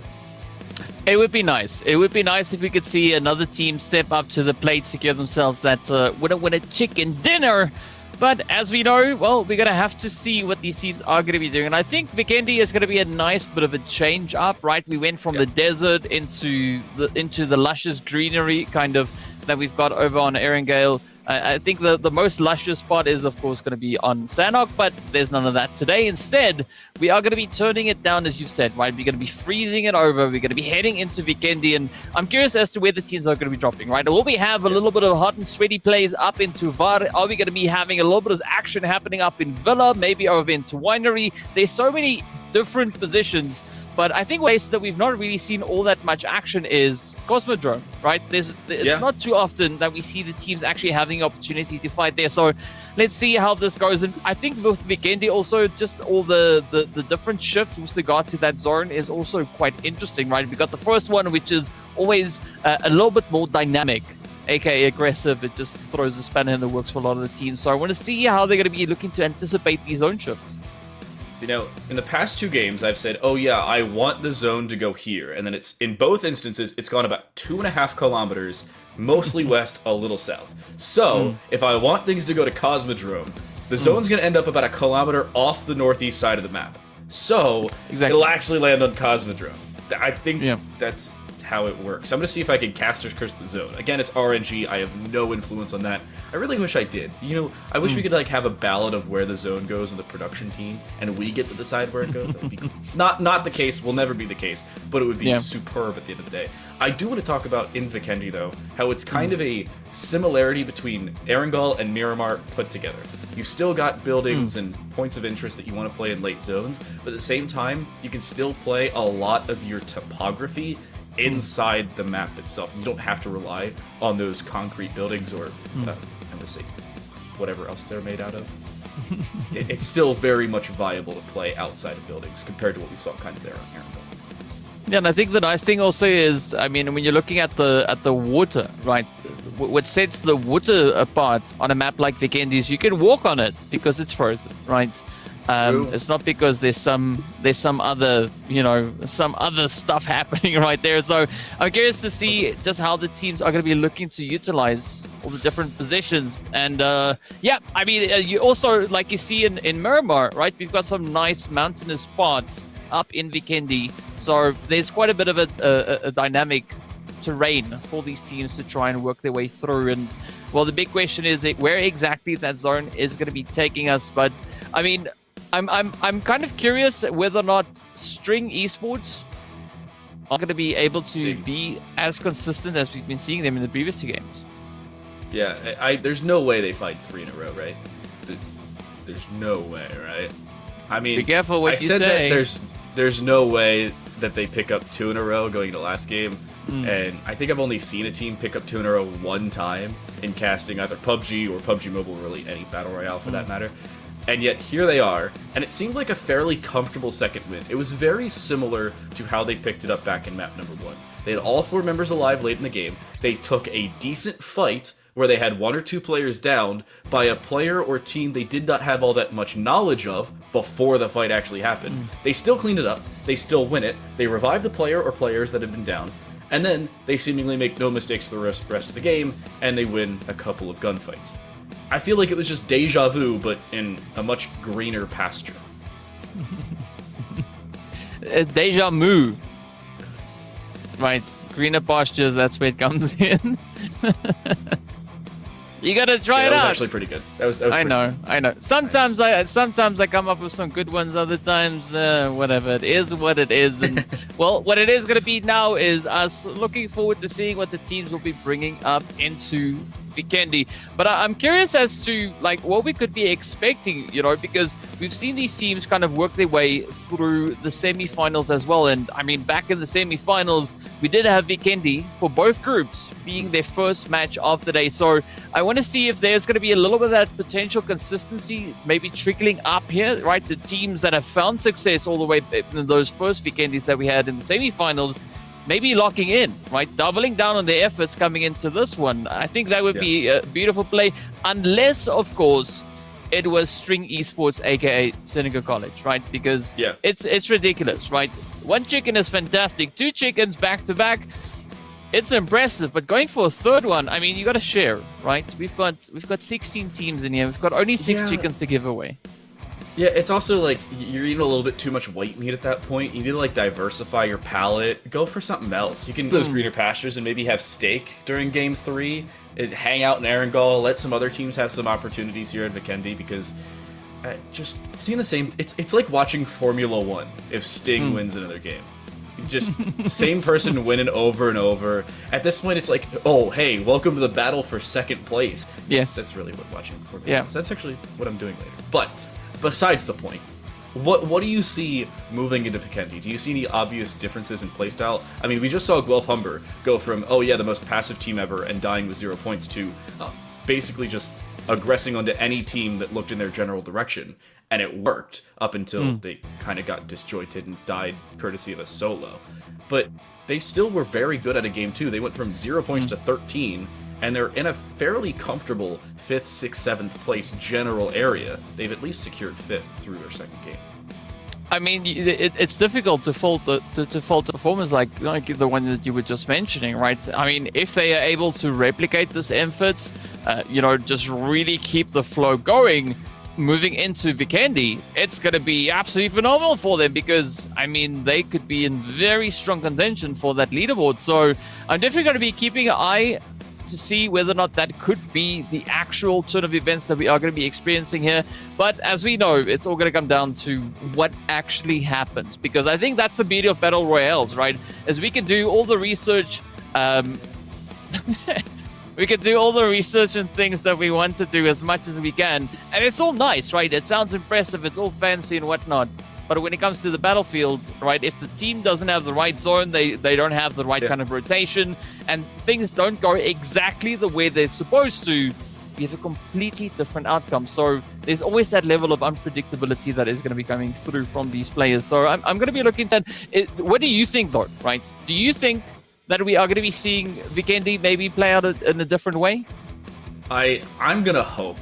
I try not to think all that much before games like this, because you said it, RNG could just completely change how a game's played. It even seemed like Sting Esports didn't have the greatest zone, they didn't have the greatest rotation in the zone, and yet they still had almost every advantage going into that 4th stage as it started to close. They were the latest team to enter Stage 2. They didn't even enter Stage 2 until it became Stage 3, and yet they still played like they were occupying there the entire time. And like you said, Battle Royale is much different than other esports that we see, where you can make predictions or premonitions and say, hey, this is based off of what we've seen before. But sometimes what we've seen before is something that we may never see again. Zones, more than likely, will never happen in back-to-back games. Couple that with the fact that we're playing a new map with the same teams, but different drop points because it's a new map. And you look at this and say, it's basically an entirely new lobby, but with the same players in different positions. Yeah, I mean, so it adds a bit of excitement to it as well, right? Because it's always that unknown coming into play here. So we are going to be finding out pretty soon what these teams are going to be doing. I think someone left the oven open when it comes to the map of Vikendi. Apparently there was a little bit of thawing, so they just need to turn the temperature back down so we can get everything back and frozen as it is supposed to be. Because I mean, it becomes a little bit challenging, right? Because that slip hazard, then also that becomes quite a bit of a factor here.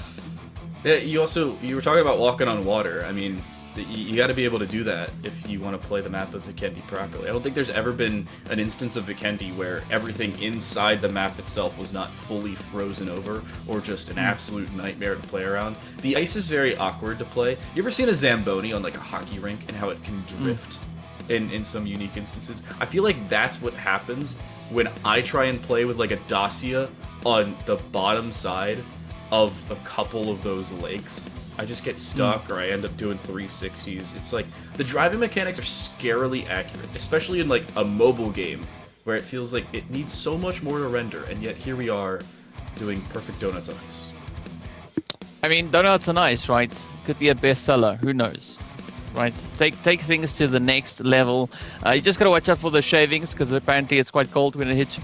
But you know, it melts eventually and it starts to cool you down. So yes, we are just waiting for our match. That's why you hear us now starting to talk about bonies and things and whatnot.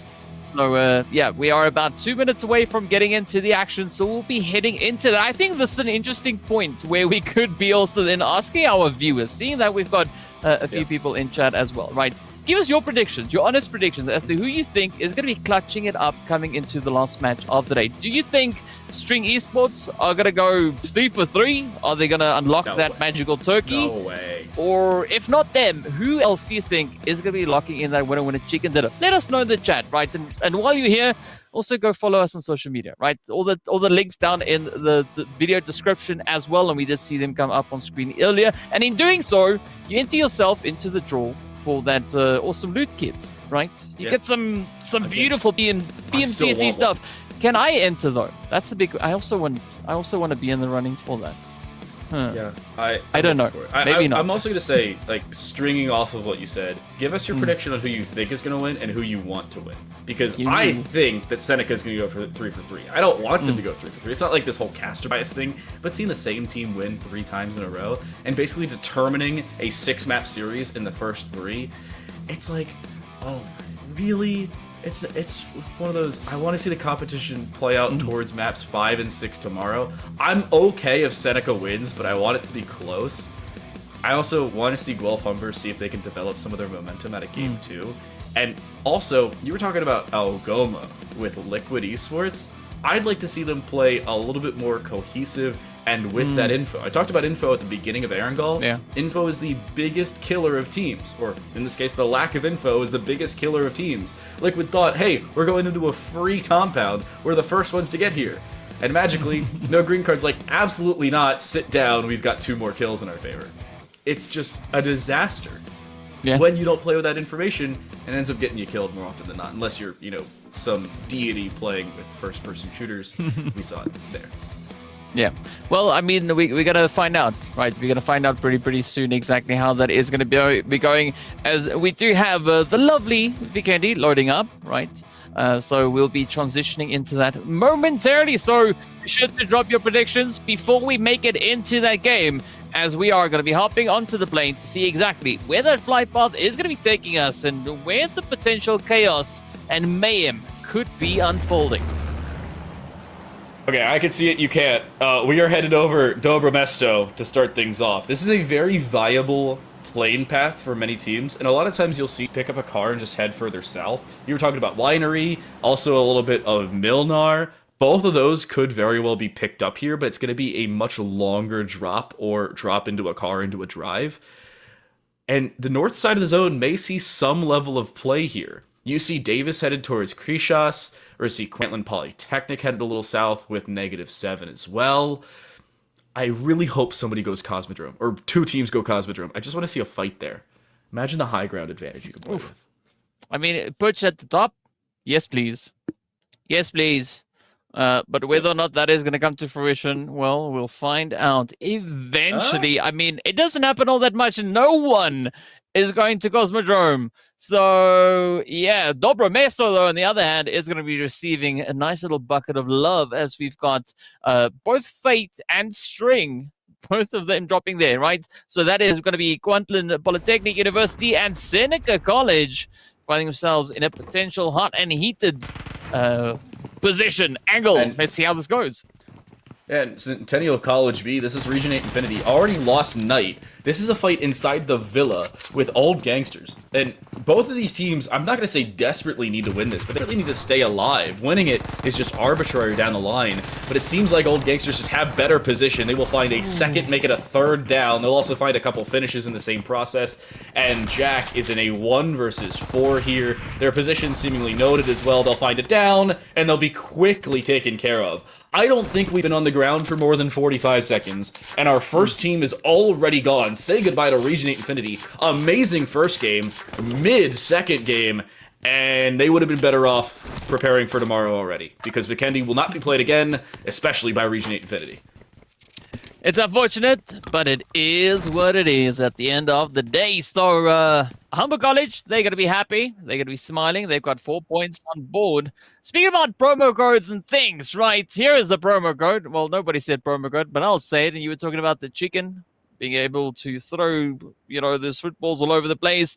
Well, you can have your hand at that as well. Be sure to pause the stream quickly, write down that code and go get it in onto the redeem page, right? Fastest fingers first. If you get an error, it means someone beat you to the punch. Yeah, no excuses. Be the first one. You gotta have fast fingers when you're playing a mobile game. You gotta have fast fingers when you're trying to get the promo codes for a mobile game. That's all it comes down to. Also, talking about some splits, I was talking about the way teams split back in our first couple maps. Here, with so many teams dropping west and south, there are 3 teams all on the east coast of the map. Dark Esports Northeast, Harame Dead East, and No Green Cards Southeast. All of them are nowhere near one another because they honestly don't have to be. Not a soul is within a kilometer of a different one, except for maybe Burns near Dark Esports. This is a very viable east side of the zone, even though the zone's pulling west. And also, my prediction was just blatantly wrong. No one's letting me get something right. I want a Cosmodrome zone, and I'm not going to get it because we're not going to see Vikendi again. It's a shame. It's okay. You know, maybe at some point in the future it could change up a little bit. Who knows? It is going to be a little bit of a tricky one, but you know what? It is what it is for now. So, yeah, the angles now need to be locked in. The zone has taken a shift over on towards the lovely, lovely western side. So, yeah, that's the kind of spanner that I was talking about, right? Usually we see that first zone taking quite an aggressive angle here.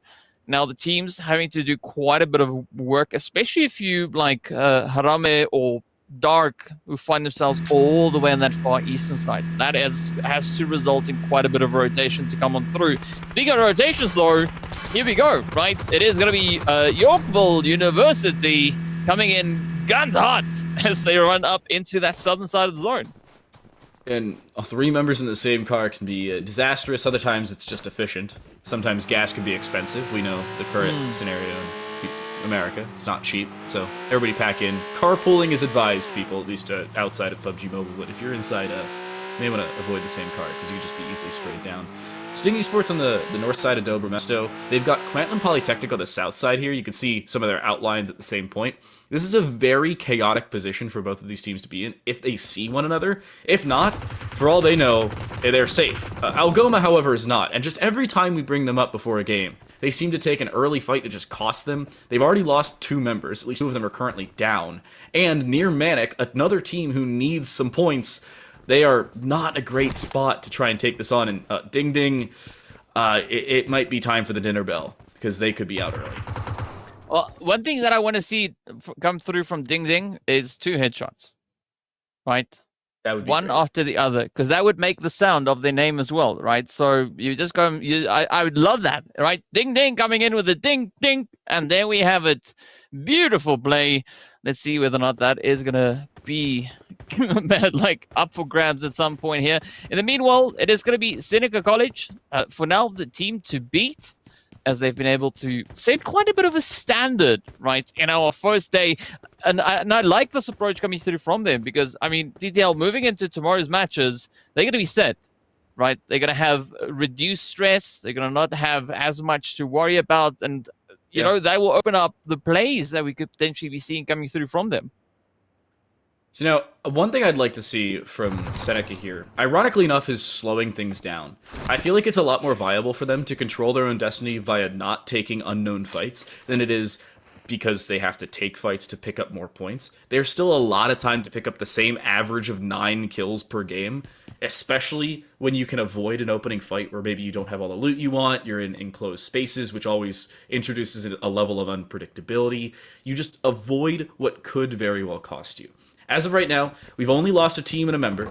Howard has that 1 kill thus far on Liquid Esports, who has started to rotate around this far north side of this zone, or of this specific position in port, which I didn't think 2 separate teams were going to land port, but it seems like both of them wanted it, and one of them's only going to get it. Well, that's the way it goes, right? Everybody wants it, but not everybody can get it. So let's see how this is going to go. Vigendi, surprisingly quiet, right? Yes, we have lost one of our teams, and we have lost about 5 players along the way. But aside from that, we are now just waiting to see who's going to be the one to ramp it up. Seneca just having a big old chill time here, as they are not going to be looking to give up their contention for a potential Turkey that is coming up. So for those of you who don't know, Turkey is 3 back-to-back winner chicken dinners. But that originated somewhere else, right? TTL, you were talking about it earlier. So we'll get into that momentarily. But, I mean, I just want to see these teams get in, right? Start thawing a little bit of the ice that we've got happening right here in Vikendi. Sorry, I just woke up. Is something happening on Vikendi? Nobody's taking any Almost. gunfights. I don't hear any gunfire. No, I'm kidding. I promise I'm kidding. Karangi's prepping a nade here. You can't, like, unpull a pin. No way this lands, right? Oh, well, go away. It just seems like a couple of these teams wanting to fight, but they don't want to actually initiate the duel. You can see Quantland, Polytechnic, and Seneca, they both know the other one's there, 100%. They're not actually engaging in the duel, because, remember, Dobromesto is very much in the zone. So there's no reason for them to take an early gunfight if they don't have the information, nor possibly the positional advantage they need. Sting Esports isn't going to give away that high ground at the top side of the castle if they don't need to at the end of that. And Manic, they, however, do need to take this fight. Not only do they need kills, they need more points, and they could use the positional advantage of the north side of the zone, because very little is being taken on that north side. Krishas is fairly safe, so too is the north side of that same POI, whereas Karangi is just taking a little bit of damage and running away. Yeah, I mean, sometimes there's a little bit of, methodology to an approach like that. At this current point in time, it's interesting to see how this is going to unravel, where we will be taking who. You can see Levels and Co. all just keeping it nice and steady, but the pressure is on. We've got only a minute and about 30 seconds left on the clock until that blue zone is going to start nipping excessively at their heels. So they got to be preemptive. They got to get themselves out of a sticky situation and start rotating on up. Speaking about preemptive plays, we are going to be looking at several teams now looking to take the plunge as they start pushing on forward. Harame, though, getting cracked open. So many shots connecting up to them. Look at all the different positions that Sting Esports are holding right here. Not only is one on top of the castle, they have 2 players inside of it, and Nexus is so far away, holding any possibility of a backside flank. The diversity of positioning for Sting Esports could be the difference maker in their favor. And right now, it seems like they know that. They are not over-aggressing into this. Quantland Polytechnic are the initiators, which sometimes can be a good thing. Other times, it's an Achilles heel. We'll see which Greek god decides to influence this fight. I think that's Greek. Is that Greek? Achilles, Greek, yeah. Yeah. Let's go for it. Right, whether it is, whether it isn't, just say yes, and let's see who's going to be taking it. In the meanwhile, it's Ace OP keeping a nice and contentious angle there. Quantum Polytechnic definitely going to be looking to see if they can find a little bit of something here. And I mean, I'm quite surprised with the outcome that we have right here within the zone, right? Because a lot of teams are already well situated within it, and now this lends them the opportunity to really start working on those positional tactics, right? Get a little bit aggressive, start maybe trying to impede some of the team's rotations. Speaking about, stopping things, well, Algoma University are going to be our next team to make their way back to the lobby. And Algoma's not having a great day thus far. They came into this game and dead last. 1 point only through 2 games, make it 1 point through 3. They did not find a single elimination, only a couple downs. Ting Ting and Ding Ding went 1-on-1, but it was Ting Ting and company to come out on top. You finally said you wanted to see it. We actually did at the end of the day. Ting Ting also will get off the heal they need. And it will be the most side of the, or the predominant part of the north side of the zone, going either Manic's way or Dark Esports way. Dark right now is crossing the frozen river north of Cosmodrome. They have been occupying that northwest side of the map for most of this game, and that late rotation could catch out Manic if they're not aware of the possibility. On the other side of things, No Green Card was on the southeast side. They've rotated all the way in towards the northwest side of Dino Park, near Vihar. This is a very viable position for them to hold because they got there so quickly in comparison to where they... Yeah, I mean, and it's a good, strong rotation, but now they've got to make it work. And of course, well, if you couldn't really envision that, here we have it shown on screen. It is our lovely, lovely map. I almost feel like we're doing the weather right now. But either which way, we are going to be looking for a little bit of overcast action starting to boil up towards that southern edge. You can see just so many teams now situated right there. And it's down to like the root dudes that we have moving in, coming through from that eastern side. Utopia just holding nice and steady. We were talking earlier about that 2-2 split. There we see yet another one in action. And I really want to have a bit of these angles being played, right? Because we've got some beautiful terrain, beautiful opportunities, but now we've got to have those phenomenal gunfights breaking out alongside that. The other thing is, I was talking about that rotation from Dark. Top of your screen, you can't see it right now. There's a player downed on Manic, and I believe Dark just had a player downed via the zone. So that's a little bit of chaos starting to set in. On the outside of the zone, those are the only 2 teams currently in the blue. Everybody else is either in the follow zone or in the current zone. Gunday from Canada West is on the southwest side. You can see the rotation. That's Team Intimidators walking up towards them. And Team Intimidators, actually, they get downed by a member of Canada West. So Gunday's happy to play the gatekeepers on that south side, and it's working for them. Well, let's see if they can benefit off of that. As you were talking about Gunday, here we go. Hopping straight on top of them. So a beautiful gatekeep opportunity at hand. Ooh, so far it seems like the connections are being made. But are we going to have the intruders maybe find a way to wrap around Gunday here? A very, very tricky angle. Especially if you're going to try and get yourself out of that blue all the way up north. As you can see, Centennial College going to be finding themselves in a little bit of a sticky play. Dark could be cooking up a few nades. So Ting Ting and Go, they really have to find a way to sneak their way through here. I don't know who gets the credit for that down. Amrit goes down, but I think they were finished off by the play zone, so it should go Manic's way. But Manic already with 4 kills, make it a 5th now on towards a member of Dark Esports. And while that rotation goes through, Dark just decides to avoid it. We'll head back down to the south side. We're going polar opposites at this point. Not the north pole to the south pole, but the north side of the zone to the south side of the zone. And it's looking pretty good for Gunday here. Yes, they found the downs. No, they did not find the finishes. But they are having a player trying to be that Trojan horse, there's that Achilles reference, as Jas goes far southwest of this fight. They are currently sitting in the zone, despite the fact their team has inside zone presence. It's interesting, definitely, to look at how these teams are approaching these altercations. Maybe we've got Kartik and the rest of the crew up to something else that we've not yet seen. We got Suk also just keeping it nice and steady on the edge. Snake Eyes, the rest of the team instead there from, well, the Intimidators. Team Intimidators are finding themselves in quite a predicament. Meanwhile, back into Dobro Mesto. We've got some shots. They're starting to fly. Up comes Papi with a quick nade. Did they make the necessary plays? No, not yet. But this is going to be that opportunity. -7 right here alongside them. Oh, Valencia sitting that one really close. Papi almost paying the price. -7 right now, happy to play inside their own buildings because they have not been directly detected yet. Those nades are just errantly thrown without all that much information to play off of. But Katri a flank here. I believe they've been heard, but will the walkthrough be successful? That's the real question. No! No! Ja holds the nade thinking Katri's gonna walk in, and they nade themselves. A free down, it will most likely be a finishing off kill. Frenchie will die, Shaw will kill themselves, and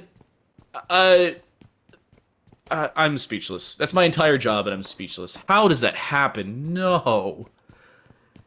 Yeah, that is a really tough one. At least here for the side of the old gangsters, they are going to be able to pick themselves up. So it's not going to be the worst role here for them. They also do still sit with a really interesting position close towards the current center of our zone.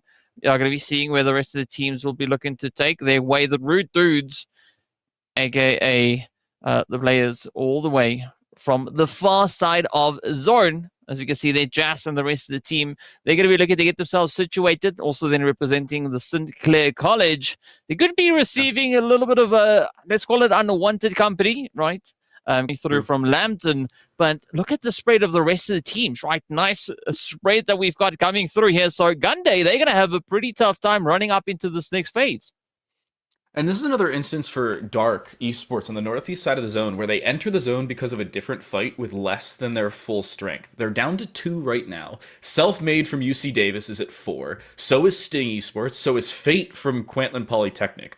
Old Gangsters, Rez up to 4. Angry Springs up to 4. No Green Card sitting at 4. I believe Gunday Esports is also at 4. They could be down to 3. I think it was Jas who died there. But now Team Intimidators taking a fight with the Rude Dudes as St. Clair College, again, a team that sorely needs some extra kills. Nades being exchanged here. B-Scud will try to avoid one and will do so successfully. The return, however, just nearly as successful. It seems like they'll be able to find a kill, but they get down from distance. Utopia gets involved in the fight. Where were they sitting?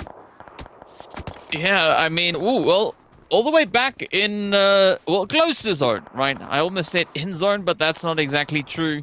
As you can see, St. Clair now reduced down to Jas, as Jas is going to be trying to maybe ride the storm as best they can. There still could be an opportunity for a quick clutch up, but that is also then going to be spelling quite a bit of trouble coming through here for whoever survives, right?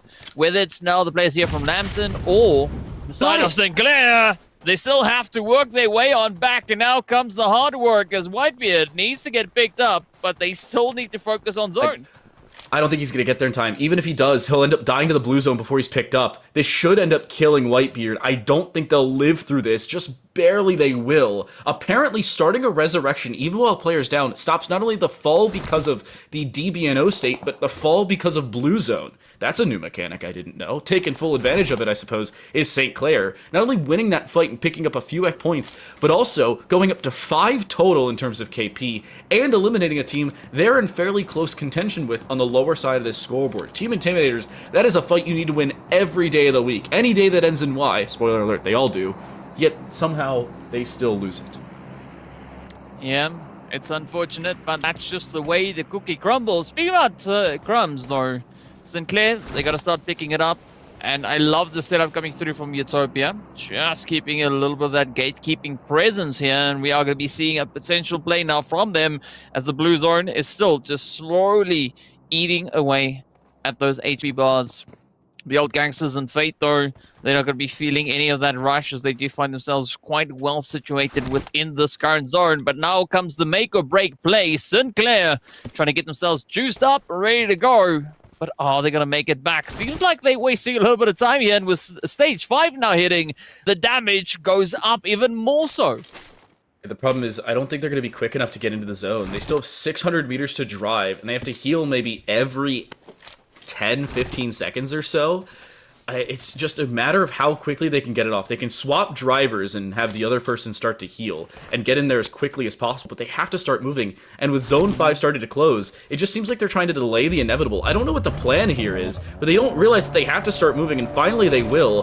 But Whiteboard and Joss both have to get off way too much healing for them to make it. It's either going to be as close as things get, or they're going to die before they get there. No green card, their movement seems to be unperturbed, but Gunday will find a down onto Dabbler, who I think will fall in that same process, as Kartik on the high ground doesn't know there's a second player there. Kartik, turn around! He'll end up doing so, but he's got some help! What a play from God on the side. Baby boy falls, and no green card are down to 2. Well, there we go, there we go. We did see St. Clair also just managing to make their way up into a zone, so that delay in rotating up actually bought them quite a bit of time, surprisingly, because Utopia, they lost interest, right? So they started to get going, and and there was a golden play. So now Utopia also looking to just get themselves situated. It seems like the play is now going to start to turn against the players there from Gunday. In the meanwhile, it is going to be String Esports. Oh, just losing players. The Shah makes a beautiful connection. Quite a bit of damage already dealt into the side here of Seneca College. Now holding on to 2 players, looking to see if they can get those very much needed pickups secured right here. I don't know if they will, and even if they do, they're still very isolated from the rest of that front side of Dobro Mesto. Zone closing. This is stage 5. Not a single member of Seneca is currently inside of it. And they have Manic now on that northeast side of them, taking on that same level of contention. Couple members from Sting will be finished off, so they are still alive, yes, but by no means at even or even extra strength. And the only times they've won thus far are when they resurrect those players that had fallen earlier. Joss will find a return kill onto a member of Utopia who had lost interest but supposedly didn't need to, nor should they have been doing so. But as stage 5 closes, it seems like Humber College is in a good spot. Seneca College will exit in 11th place. They will not only not get placement points, but not even get a winner chicken dinner like they had in the previous 2 games. Yeah, it's unfortunate, but that's just how it is. Now it's going to be Chief and Sirens taking a little bit of a beating here as Kartik is going to be locking it in. Quite a bit of contention down on towards the southern side of Zord, so the pressure's going to be on to see whether or not the Gunday, aka Canada West, are going to be able to secure themselves even more eliminations. They currently do find themselves with 2 points on board. So quite a lot still riding on this. But you got to say, though, I mean, looking at Canada West's overall performance that they've brought through, we did see them moving into this match with already 10 points on board. Yeah. And now they got to add even more on top of that if they want to finish off day 1 on a strong footing. Dark Esports will go down. That's UC Davis finding the finish there. We're into the top 10, now down to the top 9, but many different fights going on all at the same time. Utopia, Old Gangsters, and Rude Dudes, all in that same breath, will go for a 1v1v1 it seems. In St. Clair College, the Rude Dudes will indeed exit in 9th place. No placement points for St. Clair, but certainly some kill points to note. So, not a terrible game for them, but similar to the previous 2, they just don't find enough to make it a substantive game for them to be happy with, and that's the one issue. Well, let's see if the substance is going to find its way on through some way, shape, or form. Meanwhile, Self-Made are going to be looking to just occupy at least that northeastern side of Zone. I like the setup coming through here from Bradley. Doesn't seem like Self-Made is at all aware of what looms just ahead of them. Canada West, the meanwhile, going to be looking to clear up at least on that southern side as they do find a few opportunities at hand. Kartik now just popping down a few nades. We are going to be saying bye to Quantland Polytechnic as they are going to be our team to go out in slot number 8. Look at that quick rotation coming through now from Pew Pew as they are trying to ride the Blue Storm as best they can. But Kartik, they can hear the sounds. They know where the rotation is going. Are they going to find those shots? Yes, they do. It is done. But while that happens, Guelph Humber ends up baiting out 2 players, and Old Gangsters end up finding 2 downs. Centennial College A will also fall, so you can say goodbye to Manic on that north side of the zone. It was only down to 1 anyway, so not much was likely going to go their way. The issue now for Gunday, they're on that outside part of the zone. The play zone ends up finding the finish onto Kartik, but the credit for the kill will go to Pratty. So, still a kill point going Humber's way, as they're sitting right now at 9 kills, and there's still 15 players left alive. 4 of them are on Humber College. I mean, what a play, though. So, they've now come in, as you said, with 9. They were able to secure 13 eliminations in the previous 2 matches. They are 4 away from essentially securing the same amount of points, at least with regards to eliminations, as they have in the previous 2 games. So let's see how this one is going to pan out. Gunday definitely going to be keeping up a little bit of pressure on the edge. As you can see, quite a few rotations still trying to make their way on through. That is, of course, the players there from Yorkville University receiving a little bit of love here from Humber College. Self-Made also just trying to cram themselves in, looking for the opportunity. California Davis, they've been doing pretty well here so far today. Let's see if they can keep that ball rolling. They do find a good angle over towards Katri. That provides them with exactly the opportunity they need now to rush on forward. But as you can see, Sure is there part of the welcoming committee, welcoming in with open barrels. But here we go, quick nade. Oh, that molly is definitely not going to reach. It's not going to cause any problems whatsoever. But the aggression just starting to mount. Yeah, but at this point, Old Gangsters are in a great position. The problem is, their position has been duly noted by everybody in the lobby. And this is the dream position for everybody to hold down. Gunday's on that west side, Utopia's going to rotate in from the south, and it's still Angry Springs on that north side trying to set up that rotation they want. And Old Gangsters still holding down some of this compound. They have the top floor of the main building that they'd like. A walk-in from the Spaz should be able to find a kill if they can find it. The timing, however, really is a determining factor there, and it's the rotation from behind that ends up being the difference maker, but not as successfully as they'd like. Old Gangsters will still have one player down, but it should be an easy resurrection as Chief ends up finding kills onto Gunday. Canada West is gone. So too is that rotation in from UC Davis. This comes down to a 4v3 versus just 1. And on that rotation, that 1 could be the difference, but a down because of the play zone sends Biza to the floor. Yeah, I mean, that's the unfortunate part, right? Stage 8 blue is definitely not something that you want to face unnecessarily. It's now, at least for Utopia, down to Chief and Sirens. So you can see them trying to sneak their way on through. Guthrie keeping a very, very close eye on that. And, well, this is Humber. Wow. Now up to 14 eliminations, getting more eliminations in one single match than they were able to secure in the previous 2. So you want to talk about a team upping the ante. That is definitely what we see happening right there. It is going to be Assault, though, to end the run for one more of Utopia's players. It is now up to Siren to see if they can pull this one out of the bag. And it is going to be a very tough try to get that to happen. And this is just down to 1 member of Utopia, 1 member of Angry Springs, and still 3 of the Old Gangsters. And it seems like the Old Gangsters do not have the dream position, but they have the dream player advantage. And Angry Springs, outside the zone right now, they'll have to rotate in maybe the next 5 seconds or so as the zone starts to pull up to their backside. They have to move before they fall. Sirens is still safe right now, but on the backside of a rock that is certainly going to be naded. In Angry Springs, it really comes down to timing. How quickly does that nade go through? Not by any means far enough. Seems like Angry Springs is going to have Assault just give away the kill point, don't give it away, and hope Utopia has Sirens fall earlier. Just doesn't seem like it's going to happen, but they will actually get in. They decide to pop a first aid in the final few seconds there, DK. Well, that final cheeky nade could definitely be the one to ride them all the way into a potential victory.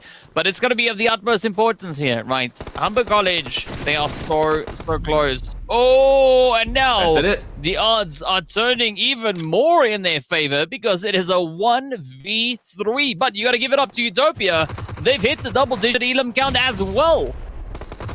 Oh, but it's really just going to come down to Sirens. Isolated as it seems. They do know where this rotation's coming through. You can see the third-person perspective. X-ray vision isn't even required for that one, but the DBS hits the 1v1 as Cher will win it. Sheridan College exit in second. It is Humber College to escape with 15 kills from game number 3. Not only that, but they actually take the lead. The consistency through all 3 games, and Seneca College flatting with 0 out of our 3rd game. No kills, no placement points as they exit in 11th. Humber College pick up 25 points. They'll go up to, get this, 48 total out of 3 games, and they'll take first place. I mean, that's scary, right? Especially if you are the team sitting up in pole position, right? You gotta hope that you've done enough to just ensure your overall standings. But big congratulations going out to the side here of Humber College, as you said right there, TTL, finishing with an absolutely phenomenal winner chicken dinner, and it's no surprise that we see one of their players being the MVP as well. Right, Sure coming through with a glorious 7 eliminations and 833 damage. What a way to close up the last match of the day. And it's the combination of 2 principles for Original Gangster, or Old Gangsters, not Original Gangsters. It is them taking not only early position, but still engaging in many fights at the same time. They don't go for one or the other, they play for a nice little combination of both. And it turns them into the MVT. 2,500 damage, and actually 16 eliminations with that final one on towards the Utopia member. Sirens going down at the end gives Humber a nearly 50-point day 1 of this finals. I mean, what a play. What a play. The most aggressive match that we've seen here today. And, I mean, this sets the standards moving into what we could potentially see coming into tomorrow's game. So, Humber College, right? They've now cracked the code, but Now they got to keep that consistency flowing as we can see them end with, as you said, almost a 50-pointer day, finishing on a glorious 49 points. And I mean, Seneca, yes, we only saw points coming through in game 1 and 2. Game number 3, they got nothing but air. Hey, you gotta say though, still with only 2 games of points, they are in a comfortable second place. UC Davis is 11 points behind them, and even UC Davis had the jump onto Humber College, and yet it didn't work for them when the fight ended up taking a little bit too long for them to deal with.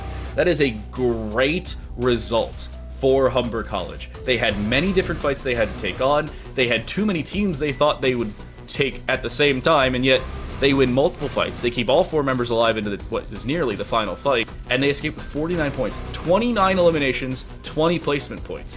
Those 2 numbers, by the way, each of them are one above what Seneca College had in the semifinals, which was 28 elimination points and 19 placement points, and a 47-point semis. This through 3 games only, Humber College has beaten that and beaten Seneca. Yeah. I mean, there's a lot of teams that have beaten their own scores, right, coming through from the semifinals. Yeah. Even if you look at a team like University Canada West, right, back in the semis, they finished on 12 points total. Here they sit with 17 points on board. So we are definitely seeing quite a few teams looking to up the ante. So, yeah, I mean, this was only the first day, the first 3 games. We've got 3 more games, and I think we are going to be looking at quite a difference when it comes to the amount of points that the teams are going to be trying to get secured here, because, I mean, to some extent, there was a little bit of ice being broken here today, right? No pun intended over towards Vikendi, but we did see some pretty strong consistency being built up here as well. I mean, Seneca College, they just smacked it out of the park in the first 2 games. Humber College, as we saw now, they found that code. They knew exactly what they needed to do, and they just took it even further. So I want to see how all of that is going to culminate moving into our final 3 games, of course, which will be on tomorrow. Now, I gotta have some bad news for all of you possible fans of the 90s and the early 2000s. There will be no more Ice Ice Baby in the rest of this finals. Vikendi is done. We will see Sandhawk as the replacement of a 3rd map tomorrow. But Erangel and Miramar, 2 very good maps for a couple teams. Sting looked very good on both of them. They still have 2 more opportunities at them tomorrow. We also saw Vikendi play a lot more chaotic on that side of the map where Seneca had every advantage they needed. They just took forever and a day to move. They didn't end up moving until Zone 4 started to close, and as soon as it did, they died to the team that was within 100 or 200 meters of them for the entirety of the game. I think it's just comedic that they fall, and it just takes forever. Well, we still have to process a few things, so we are going to be hopping into a very quick break. So be sure to stay tuned, and we'll see you guys back just on the other end of it.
Our first day of play has come to a fairly clean close. A few surprises early, even more surprises late. Humber College, Guelph Humber College, and especially Seneca College, all on the top 5 positions of this day. No green card needed, a lot more, and somehow the old gangsters walk away with nearly 50 points in day 1. I'm Time to Light. That right there is DK. Welcome to the closing part of our PMCC North America Spring 2024 Finals. And I gotta say, DK, I'm very happy with how day 1 went, mainly because the same team didn't win all 3 games.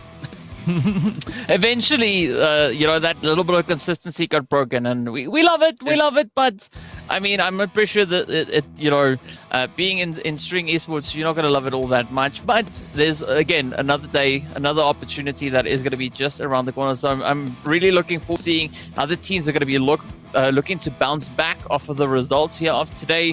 Whether or not we are going to be seeing a little bit of that VOD review being pretty evident coming into tomorrow's matches. There's going to be quite a bit up on the table here, and of course tomorrow we're going to be adding in a little bit of that jungle action as well.